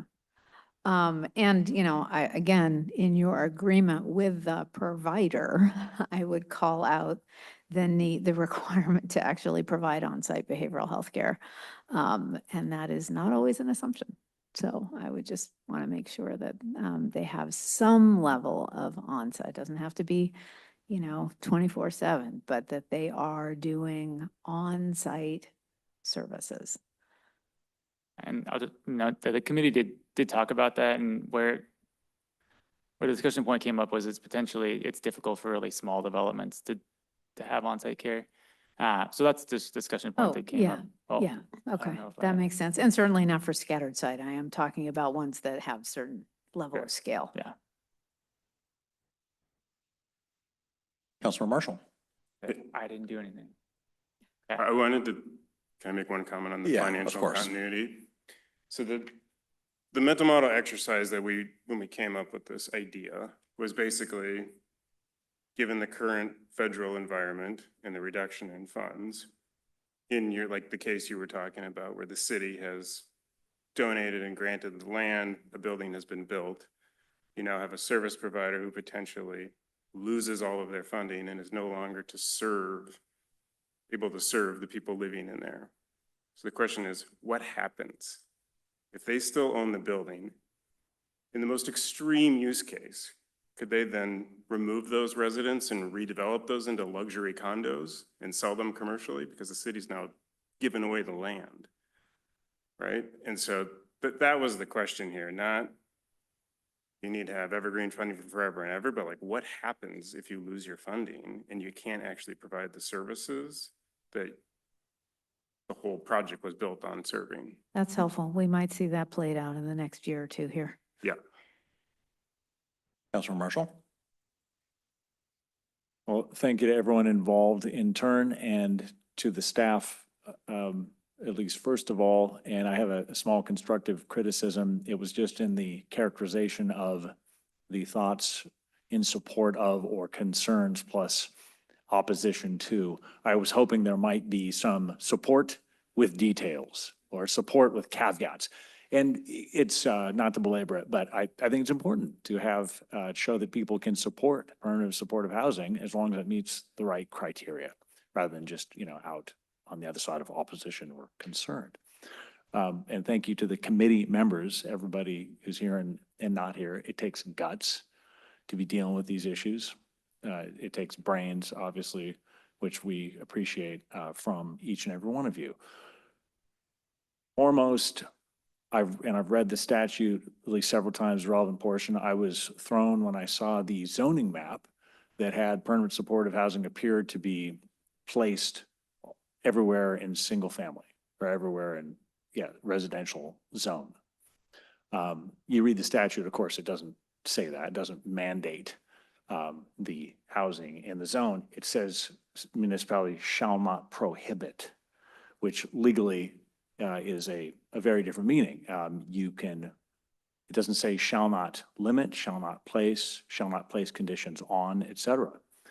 And to bear that out, I think you look a little bit further in the statute, and it says the permanent supportive housing municipalities may place reasonable occupancy, spacing, and I forget this last one all the time, but intensity of use considerations or something like that. So those things can be done. Did you think, or anybody who wants to tackle this, did you think that and no judgment on it, what I'm saying is essentially, I think I want you guys back. I want your brains and talents more. I want more from you. You've done awesome. I do support just about everything I think you've put forth in it already. Corner stores, I think, are very intriguing. I like the strengthened business permit stuff, but I do want more in terms of occupancy. And you might guess my concern goes to generally density to be concentrated where we think it makes sense to concentrate it. And that's been echoed by our middle housing and all other considerations where there's existing infrastructure, where there is transit available, where there is walkability, so that not only people living in these units, but their neighbors, all of us, can be assured that they're going to be more likely to have a sidewalk if they don't have a car and they need to walk somewhere, or if they are being serviced by a van that's making frequent trips to behavioral health appointments, which could be daily, depending upon if it's methadone treatment or mental health or anything. You're going to need vans to help people who are presumably impoverished get there. That's going to be more traffic in, a cul-de-sac, a quiet street, a street that doesn't have sidewalks where kids are walking in the dark, in the rain, to school. So I think that, almost done. I think that occupancy could be looked at. I read that by the plain language to mean occupancy. Yes, we could say there could be a new building of no more than 10, something that's comparable to the residential neighborhood density. In certain places, there could be ones that are higher occupancy in larger arterials, larger streets, 61st, 68th, 80th perhaps, or Juanita, ones with sidewalks. There could be, and what's the second one? Occupancy, spacing. I'm not quite sure what that means, but it seems to be not having perhaps too many high density buildings in a row to blow out a neighborhood completely and to make things dangerous. So we could look at spacing, and then intensity of use. I know you guys can come up with something that might fit that. I think of, again, sidewalks. I'm just obsessed with what's the impact on the neighborhood sidewalk for an intensive use. So some thoughts and ideas. I think it's great thus far. I think we need more on those issues to make sure it's consistent with density where density makes sense and keeps things safe.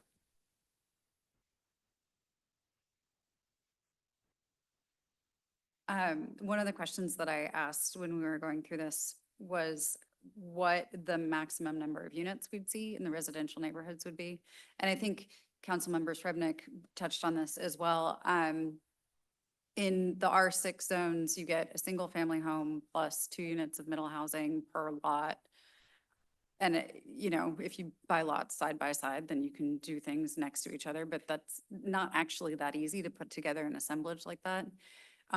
With SROs, I think council passed that citywide. So you're gonna get, those count as a quarter of a unit. So you could get at most 12 single resident occupancy units on one lot. Those SROs, I think, would potentially work for some housing developments, but one of the questions that we asked specifically to the panel of experts when they came to talk to us was, what's the minimum number of units that you need for step housing to pencil, basically? How is this, at what point are you able to build a facility? And I was hoping they'd say something like, 15. And Josh, you might have a better recollection of this, but I think the number was closer to 50. So that means that even the highest density residential neighborhoods in Kenmore are not going to be suitable for step housing or for permanent supportive housing development. So, if we want to see those concentrated along 61st or 68th or Simons or something, then we have to upzone those. Because as it stands right now, it is going to be very hard for a step housing provider to do a development in Kenmore that's going to be able to pay for itself. So I think that we're not going to see, unless, as Councilmember Srebnick said, we make an exception for bonus density, and maybe that's along those streets. My honest opinion is, based on the information that we got from the panel of experts, we're unlikely to see anything. And it's not They gonna be can't do big. 50 as is now anyway, you're saying, right? They can't do 50 anyhow. For zoning. They wouldn't be able to do 50 under our current zoning anywhere other than, kind of that little narrow strip along 522. So I guess I just want to clarify, what is being proposed in residential isn't actually changing any of the zoning or underlying density rules or setbacks or that's not being proposed. That's Okay. correct. Yeah, it's just adding the use type as an allowed use. So they could be allowed in there if they can make things work out. Yeah. Okay. Do other cities tie their good neighbor agreements to business licenses? We couldn't find a lot of precedent of it. There may be examples of it. It was the closest thing we could determine to tie it to that was something that could be potentially revoked if a violation occurred. But no, there wasn't a lot of examples of cities. There aren't a ton of examples of cities requiring good neighbor agreements in general. And then to further tie it to a business license or something, there wasn't there wasn't a lot of examples of it. Okay. And, Sorry, the reason that this came up is a good neighboring agreement is not enforceable, right? And so when you look at the community feedback and the concerns around crime and drug use and all of the other things, you have to think of the situation where you're a neighboring business owner, you've got a multi-million-dollar investment in a property, your life depends on this. Once that building's built, if you can't enforce the good neighbor agreement and you now lose that, that's a pretty big downside to that individual, right? So by requiring some sort of basic license that just says, hey, this is a two-way partnership, the same way we hold like a restaurant to a basic standard, you're putting a pretty low barrier enforcement mechanism into the process that just acknowledges that there is risk on both sides of this equation. and then my only other, and thank you for that. My only other comment is, I agree with Councilmember Shrubnik around probably further lowering the, parking requirements. Just, I think we can hopefully agree that most folks who are operating at 0 to 30 are likely not using as many vehicles as other folks could be. And, it's just a massive cost, and, it eats up a lot of costs. It also eats up a lot of the potential, land for where these can be built if we're eating up land with cars rather than using land for people. So I'm in favor of lowering those, if we could. Any other comments? Deputy Mayor and then Councilmember Lucis. I just have comments. I want to thank staff and Nick and your team for your facilitation and ensuring that we brought this forward in a timely manner after after the council's decision in December of 23 and 24, where we committed to engaging our community in this incredibly important work that our council's committed to. Ensuring that our community is included and informed and understands that they are welcome and important to how we make decisions related to housing, and ensuring those who are most needy are taken care of. The quality and care and time that you committed to this work is incredibly important, especially in this time where many people do feel disenfranchised. I'm grateful that we had a diverse group of people come together with different levels of lived experience and professional experience, come together to work with the city to bring something for us in addition to what our valued planning commission brings to the table, what our staff brings to the table, and each of us as council members. These are big and very important decisions. I think the message that we're sending out to our community by following through on this committee is incredibly important. And I pray that we continue moving forward with this sort of engagement into the future. It is incredibly important. And I personally, and I think I can safely assume that the rest of our council never wants to go through what we went through due to, I think there was a lot going on in 2024 and the process that went into the Plymouth project that I'm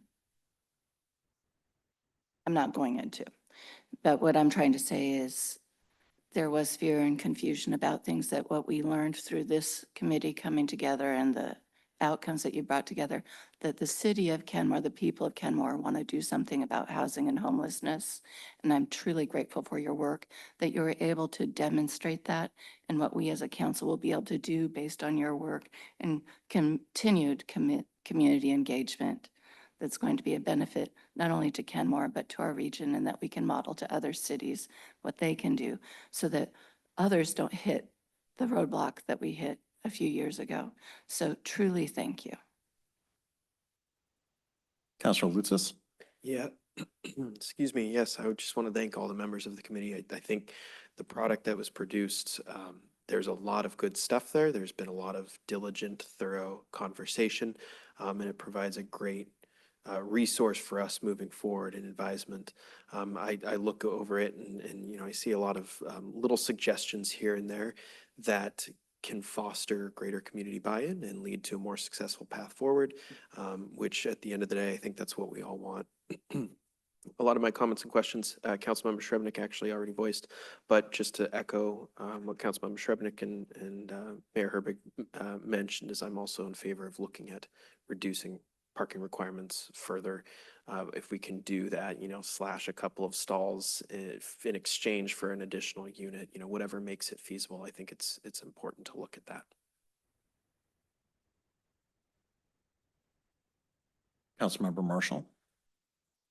Just on the parking again, that triggers me to think of sidewalks, and I'm thinking if there's some way to deal with parking, essentially I want to make sure that we don't have a great number of people walking down a street without a sidewalk in far away from transit in a dangerous situation. So that's one thing I look at. The other thing is the corner stores. So the concept, of course, sounds great, and the reality would be great if we've got people being able to walk to the stuff they need, safely walk to the stuff they can get. Will people with EBT cards and having to be much more inexpensive in what they buy, or not will they, but will the store, do we know, is there good models of stores that can make a profit selling to both people who are relatively wealthier and also people buying with EBT?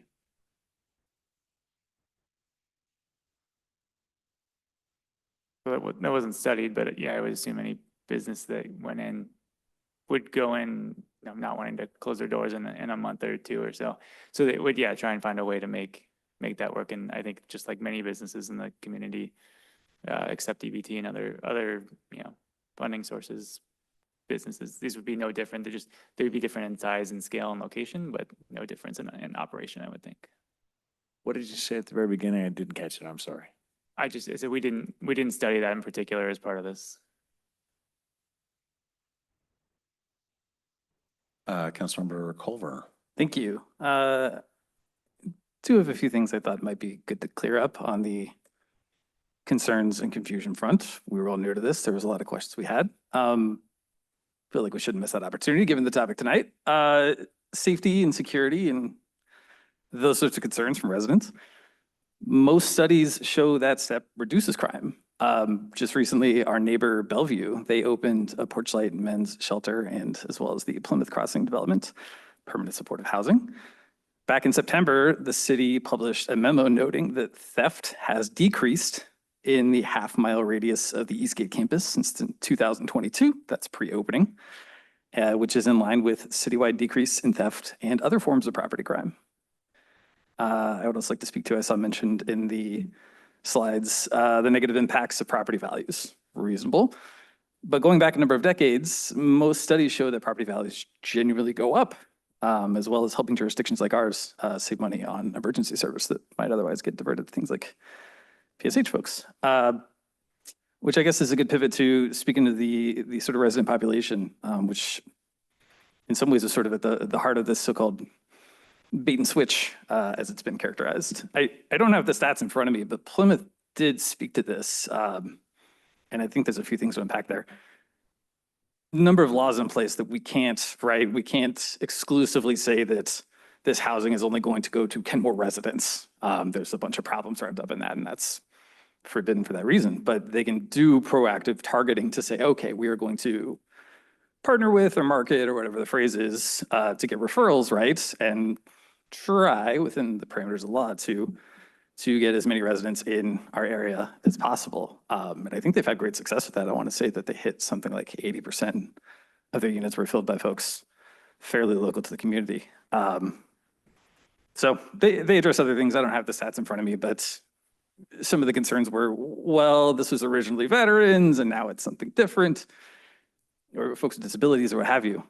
Vast majority of folks have those walks of life experience, are veterans or disabilities or something. I would need to pull the stats out in front of me, but I just wanted to say, amidst all the confusion, there was a lot that Plymouth tried to speak to, but obviously there was a lot of dynamics going on in this here room. So I do hope we learn something and do a little better in the future. So thank you. I've got a couple other questions that have popped up here. One, I noticed there's a requirement for certified mail for notices to residents. That seems a little excessive than just sending first-class mail to folks. Is there a reason why certified mail was called for? It was included just as a way to ensure that notices got to property owners and having some way of having a record to say that notices were received and got to a property owner, so. I don't think we require that for anything else we require notice for in the city. I know in one place with shelters, I think we changed it up so that we end up sending out the notice and charge them the cost for that to ensure that it made it out to folks. But I don't know, sending certified mail like that, that just seems like one more, just seems a little unnecessary to me, but that's just me.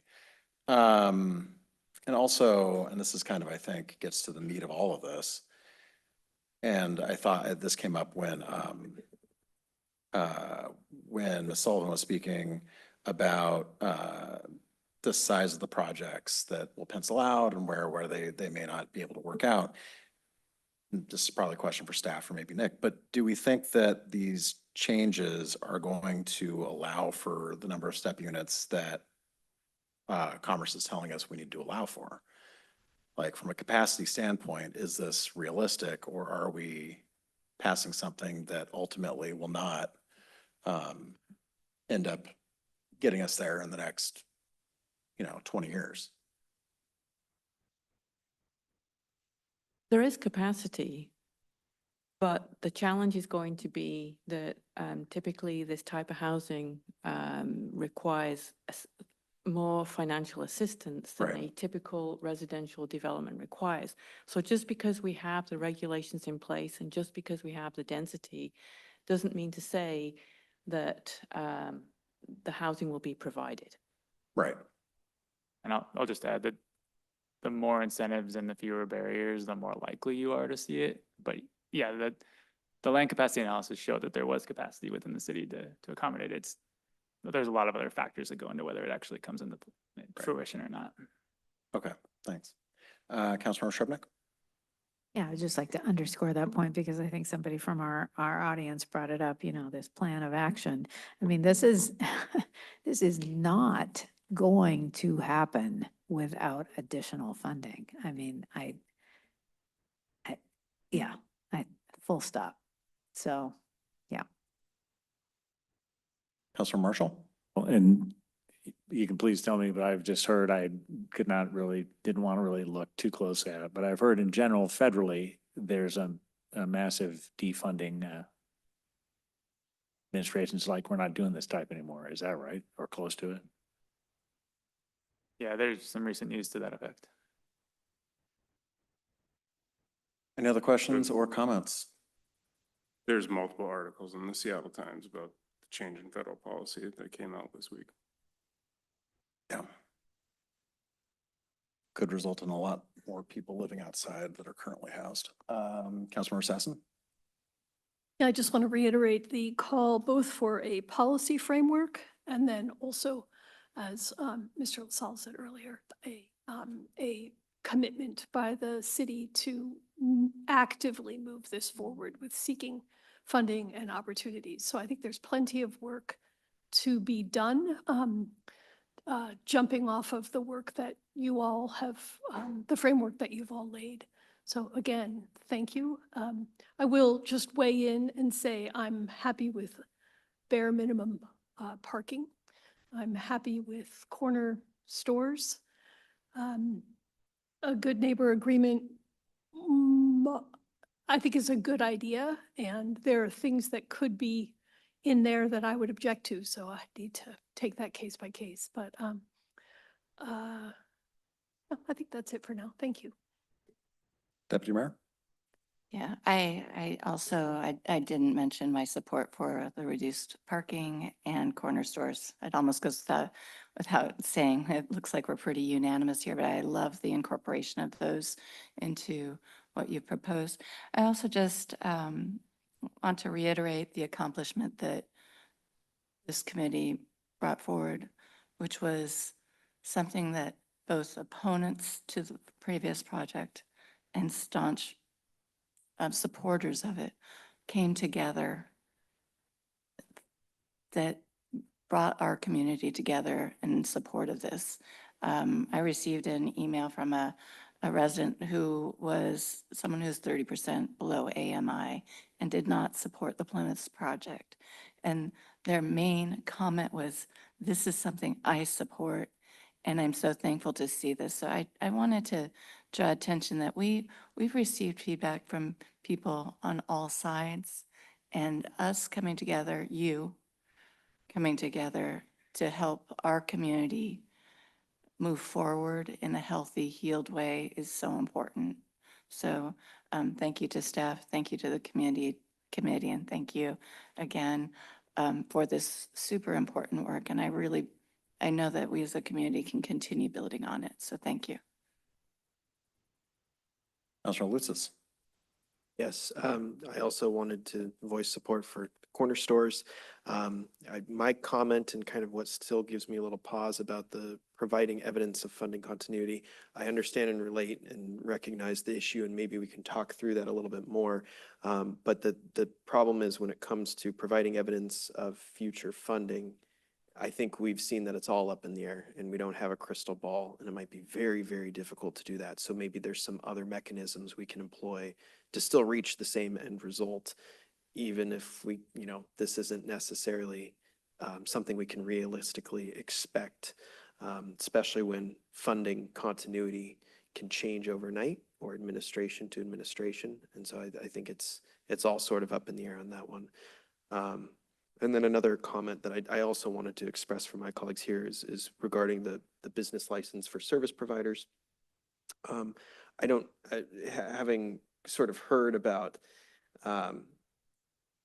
Kenmore's evolution of their business license program, I think it's important to note that if there are businesses that are not making significant amounts of money, that there is no charge. It's mainly a simple checkbox when they annually register. So I just want to put that out for my colleagues in the public here, that it's not anything onerous. They'd have to go through this anyway. It's more for us in reporting and tracking purposes.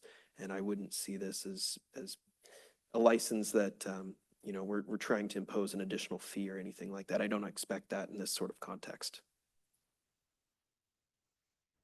Yeah, and to kind of tag on, I think, with what Councilor Lutz said around the funding continuity, that one kind of did jump out at me. And I think what Mr. Kursinka said earlier, I think I would have to go back and look at what we were discussing as far as like sale agreements go with Plymouth.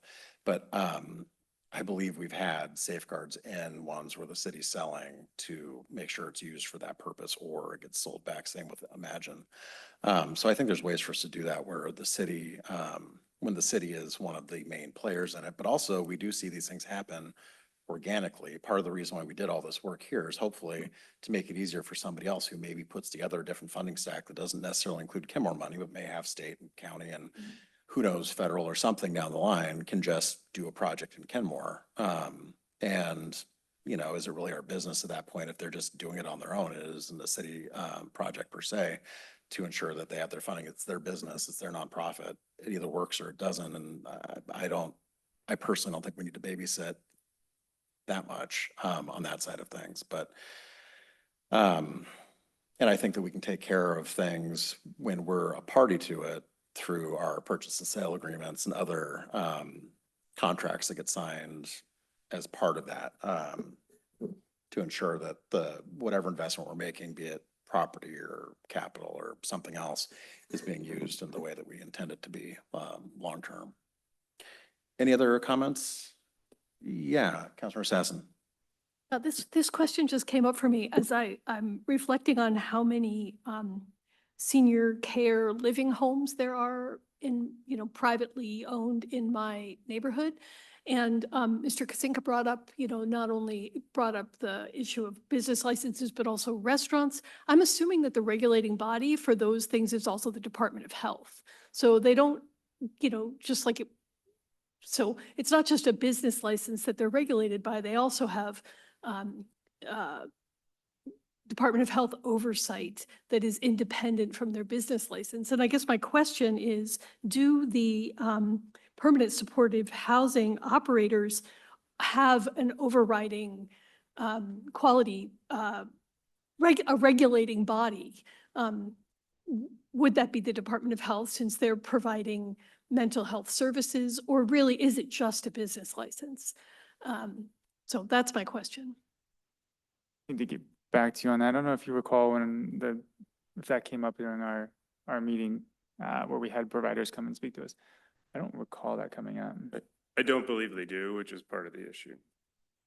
They have really high quality providers that have on-site services, and you never need to enforce a good neighbor agreement for any agreement. But then you have the opposite in other cases. You need some sort of mechanism. I want to make one comment. Mental health care services have come up as the service a couple times for permanent supportive housing. And my understanding when we talked to our committee, it was kind of this like aha moment as we were moving my husband's parents into a senior living facility and talking to the STEP providers, that really some of the facilities that they're talking about are just assisted living, but for people on 0 to 30% AMI. So it might not be, and I think this is some of the messaging that gets lost when we go out to the community. These might just be somebody's grandparents that can't afford the $7,000, $10,000, $12,000 a month that it costs to be in a private facility. They need to be somewhere that's subsidized. And so I just wanted to make sure that that was clear, that, you know, it isn't always mental health care. It isn't always, you know, support for addiction or something that is that supportiveness of permanent supportive housing. It can be help toileting or transitioning from a bed to a wheelchair or something. There's a broad spectrum. Councilmember Shrubnik? Yes. However, it is typically behavioral health when we're talking about PSH, by far. And to answer Councilmember Sassen's question, again, let's think of the developer and the operator, service operator, as being two different entities. The service operator is responsible to the funders, depending on what constellation of funding fund them to do the operations. And at this time, although it may change because of the federal changes, those dollars are very heavily driven by county regulations, not regulations, contractual requirements. And I'm guessing, Debbie, our friends at the county would be happy to provide a sample of a contract.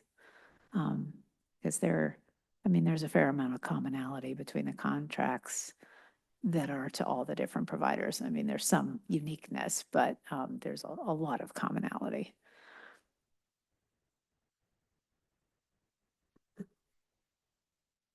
Any further comments? Councilmember Culver?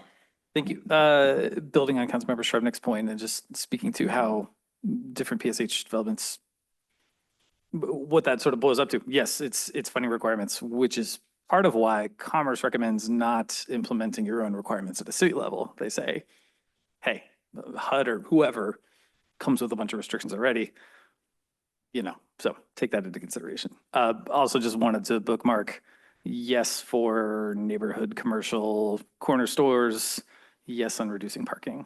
I think those are the two that was most supportive. Yeah, thank you. Any further comments? All right, and I didn't say it earlier, and I should have said earlier, but yeah, I'm a yes on corner stores. All right, well, with no further comments then, well, Okay, yes. I want to be clear on next steps, actually. Thank you. So I've heard a lot of comments. What I've heard and direction in terms of what to do with the recommendations, I've heard more than 4 of you say, take a look at further reducing parking. Great. On corner stores, that is not going to be part of these recommendations. That is a separate and would be a new body of work. I want to be clear on that. That was something that you would then have to consider as part of a work program for 2026 or a future work program. So With the exception of taking a look at reduced parking, you've made individual comments, but I've not heard any further direction on taking a look at something else.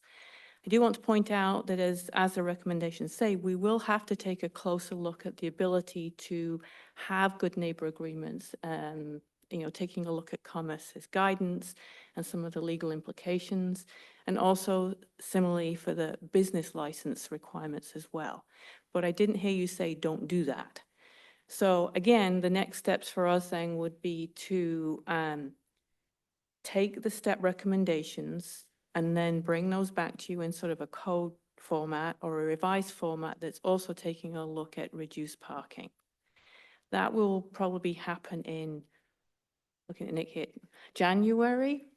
Once we have sort of a draft code, there are some then procedural requirements we have to follow. There is the SEPA process that we'll need to follow. We need to put Commerce on notice, so that has time. We will have to hold a public hearing before you then adopt an ordinance. So I just wanted to kind of lay out next steps for you. So the next time we come forward to you, date to be determined, depending on how long it takes to look at options, will probably be in January.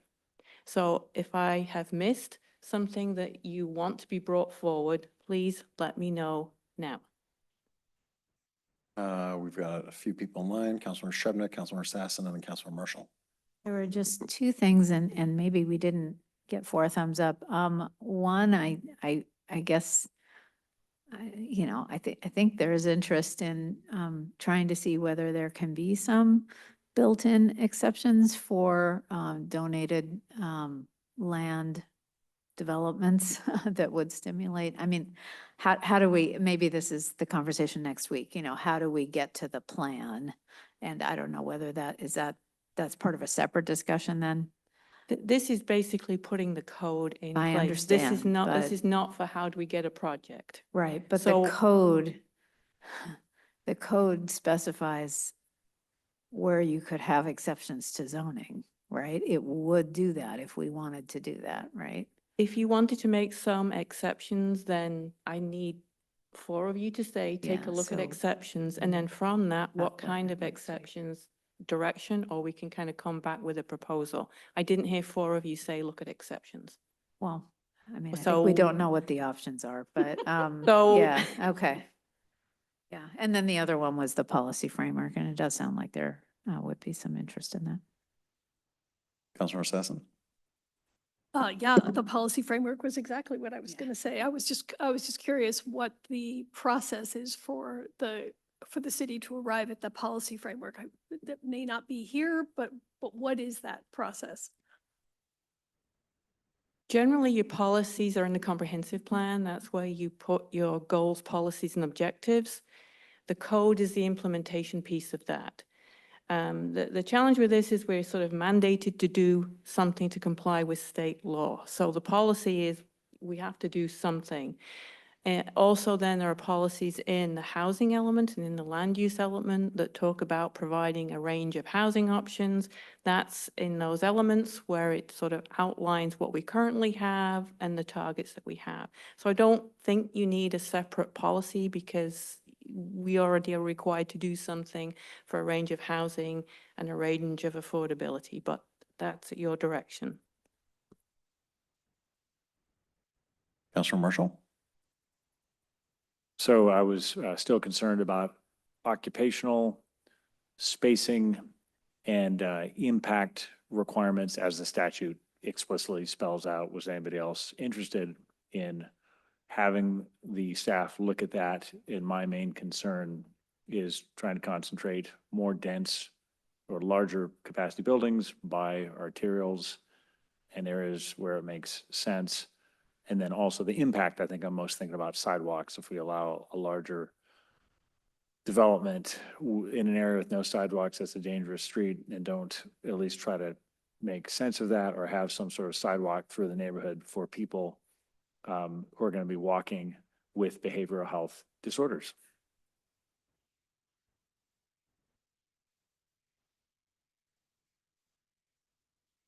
Councilmember Culver. Thank you. Building on Councilmember Marshall's suggestion, this was one wacky idea I had. In the same vein that if we put overly onerous requirements on it that could disincentivize PSH actually happening versus if we encourage it with incentives, it might be more likely to happen. If we could set up some sort of dedicated funding for, cool, if you can help bring some piece of the puzzle to this picnic, the city of Kenmore will help with funds for sidewalks or, something in that genre. There might be some legs of that, and that might help say, hey, we need help. There's some expertise that we will look to others to help provide for us to get through this, but we want to be a good partner and we want to show up and we want to incentivize that. So I would just add that for consideration. Councilor Lutzis? Yes, I will also support the points brought up by Councilmember Srebnick and Councilmember Marshall for further discussion and having a longer conversation at another time.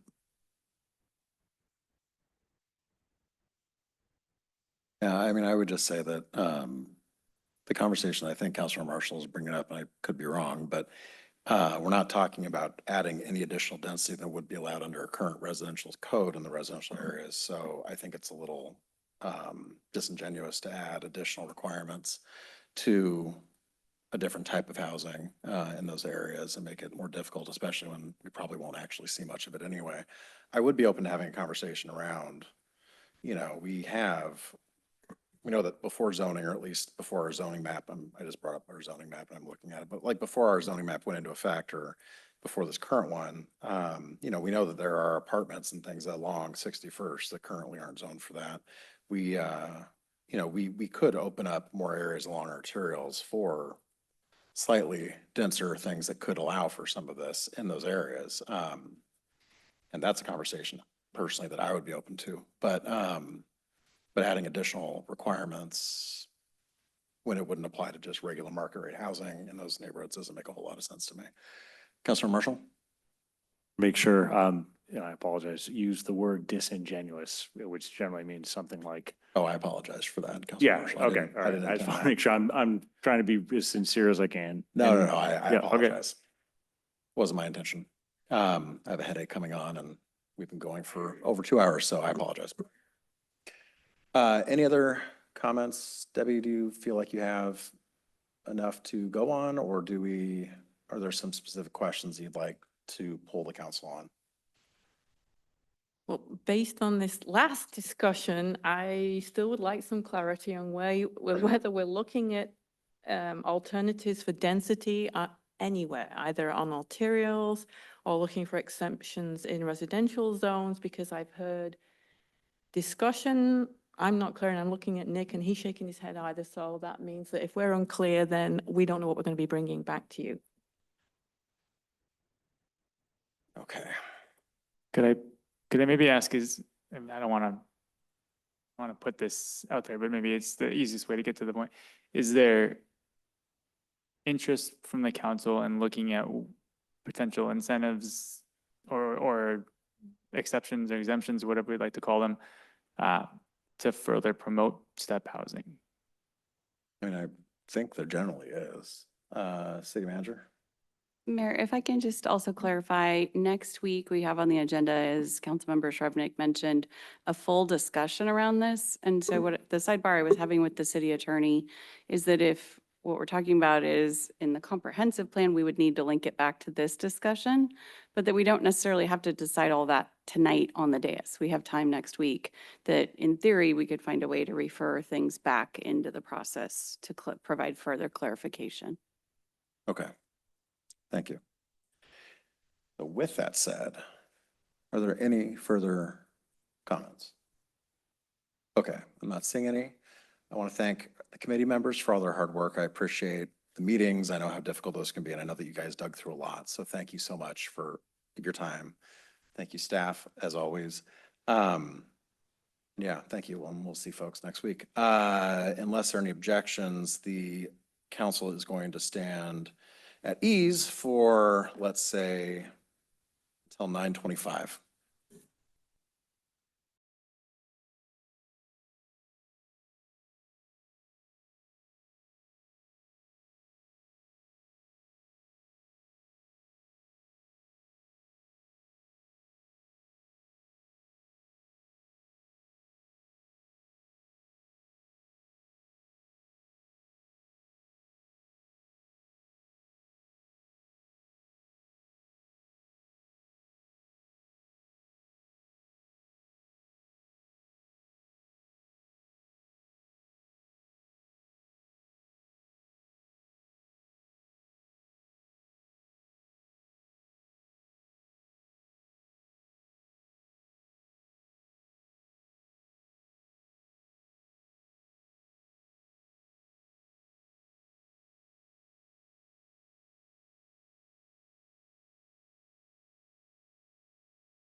All right, the Kenmore City Council will return to order. Brings us to our last item on the business agenda, which is our third quarter 2025 financial report presented by Finance Administration Director Melinda Moreau. Good evening, Council. Thank you for having me to talk about our third quarter results tonight. You will find this report quite similar actually to what I brought forward with the budget amendments. So I won't belabor a lot of this because it's a lot of stuff you've already heard because I had to explain to you why we needed amendments through the third quarter, basically. So you're not going to hear anything different than what you heard the other night. So in revenues, our revenues are up just a little bit. We are they're just right on target, that we're at 37.5% of the biennium. And so revenues at 37.1% are right on target, although we do have some ups and downs. The big areas where we're bringing in higher than anticipated are development fees and permits, with a lot more development happening this part of the biennium than anticipated, as well as higher interest revenue. And then property taxes, which are cyclical, so we'll get a big bump. We got a big bump actually now in October and November. So that's why that looks a little low for that percentage. When it comes to expenditures, we are at 31.8%, so a little bit down from the 37.5 anticipated.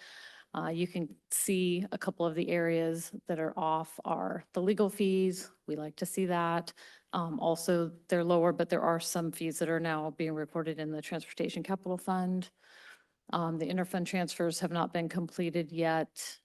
And special projects, as I mentioned before, is slow to ramp into that work. It's only right now has salaries and benefits in that line item. So we're looking good as far as our reserves goal. So 20% fund balance requirement is at 3.8 million for this year, and we are at over 11 million through September 30th. Investment schedule, there's a lot of numbers and it's late, so you might want to look at a chart while I read to you what it says on the number screen. So our investments are looking really good. We are at a yield of 3.81 overall.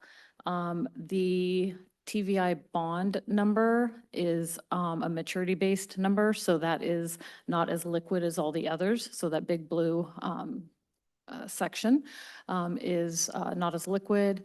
All the others are totally liquid. However, the 4.29 LGIP bond proceeds number is going to fund the Public Works Operations Center. So otherwise, everything's making good money so far, and we're looking good financially from a cash perspective.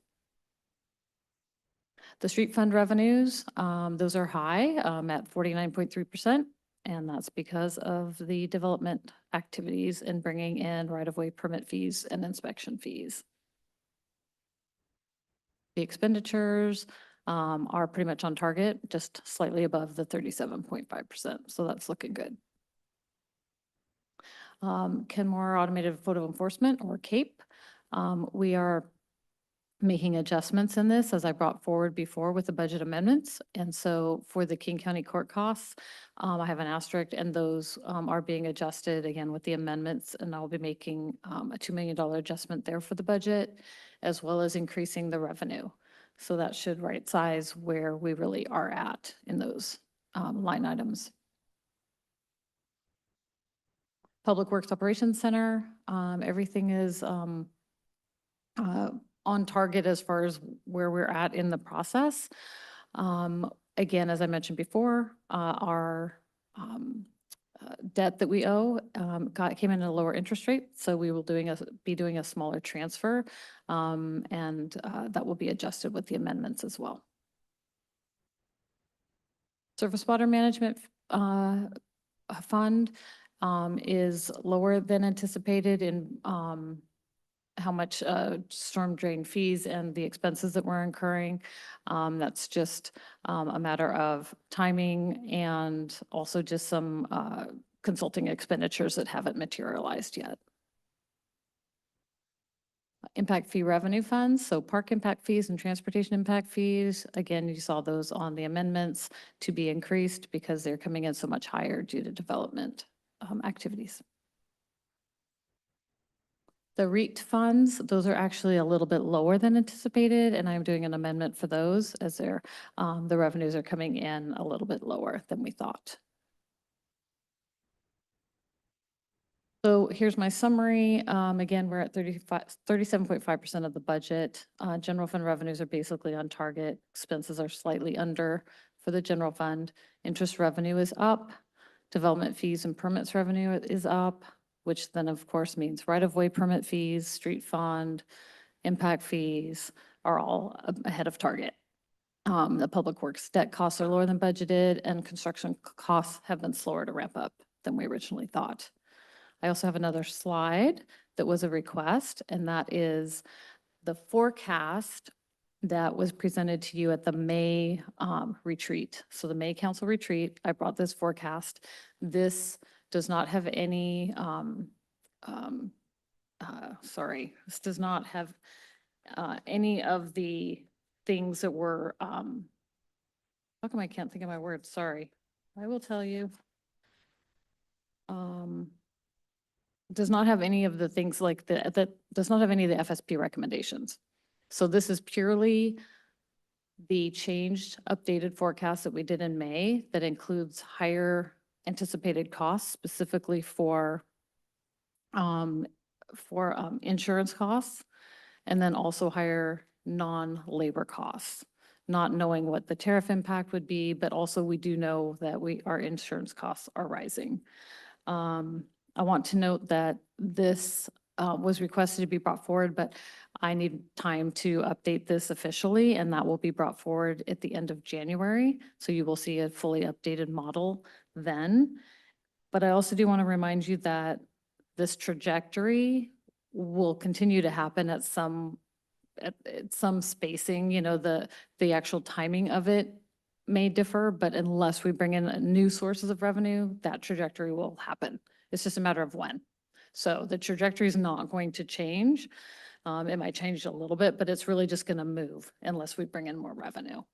So that was the main point I wanted to mention about that. And I don't know if council members have particular questions who wanted me to bring this forward, but that is all I had for this Q3 presentation. Questions?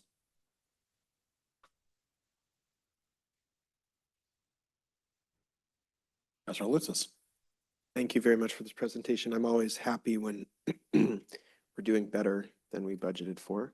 I know, of course, some of those have restrictions and everything, but it's still better than not. And one thing I just want to put out there is that when investments, you know, it might be worth, I've happened to pull some of the finance department folks in the area about sort of what they're doing, and maybe it's worth looking at our financial investment policy in the future down the road too. So just want to bring that up before I forget. Thank you, though. This is great. Any other comments, questions? All right, seeing none, thank you so much. Appreciate it. Thanks. Staff report. City Manager. Thank you, Mayor. Keeping it brief this evening, just wanted to reiterate that we did put forward in social media and our other communications channels the information about how our community can donate to our partners who are working to ensure everyone has food that they need. We've also posted it on our webpage, so we should have it out there in the community, and we appreciate everyone helping spread the word. All right, council member reports and comments. Council member Culver. Just a happy Monday. Councilor Marshall. I hope the council will join me in congratulating the Kenmore High School Vikings football team in their historic season. They finished with the best record literally in a generation, 7-3, after many, many years of tried patience and all the rest of it. And they are the Kingco Mountain Division champions. So after many years, the Vikings are back. Nice. Councilor Assassin. I'm going to join the Happy Monday train. Councilmember Lutzis, Happy Monday. Deputy Mayor. I just want to mention, a couple weeks ago, I went to the Mountains to Sound Greenway dinner, which is a wonderful event. And I learned quite a bit at this dinner. And one of the things that I wanted to say is I genuinely hope that the city of Kenmore gets to be on the Mountains to Sound Greenway parade in the next couple of years. They do a wonderful job of demonstrating how big environmental projects don't happen in a vacuum, and it's not just one person. They actually bring the people together who create the projects and make it visible what it takes to make that happen. And one of the things they reiterated at the event, or one of the original founders of the Greenway participants, a former King County Council member, said is one of the best investments, best economic development investments that you can do is environmental stewardship. So it reiterated that. The other piece, though, at that dinner, I had the opportunity to sit next to a wonderful gentleman who mentioned that he had organized a design contest for the QFC area during the COVID period to bring together ideas of how that mini mall, strip mall could be redeveloped. And it piqued my interest. And it made me think, what if the city of Kenmore created a design contest for our downtown, maybe 522 to behind City Hall, up to 65th. And there's a way to do this and get very high quality designs. And I just wanted to plant a seed for all of us to know that there are really great creative ways that we can go about finding and creating our city plan. So I wanted to share that, and thank you for the great meeting. I know I said about 3 times, but I was so impressed with the STEP committee's work, grateful that it happened, and I'm grateful to see our city staying on track with affordable housing. Thank you. With nothing more to come before us, we are adjourned.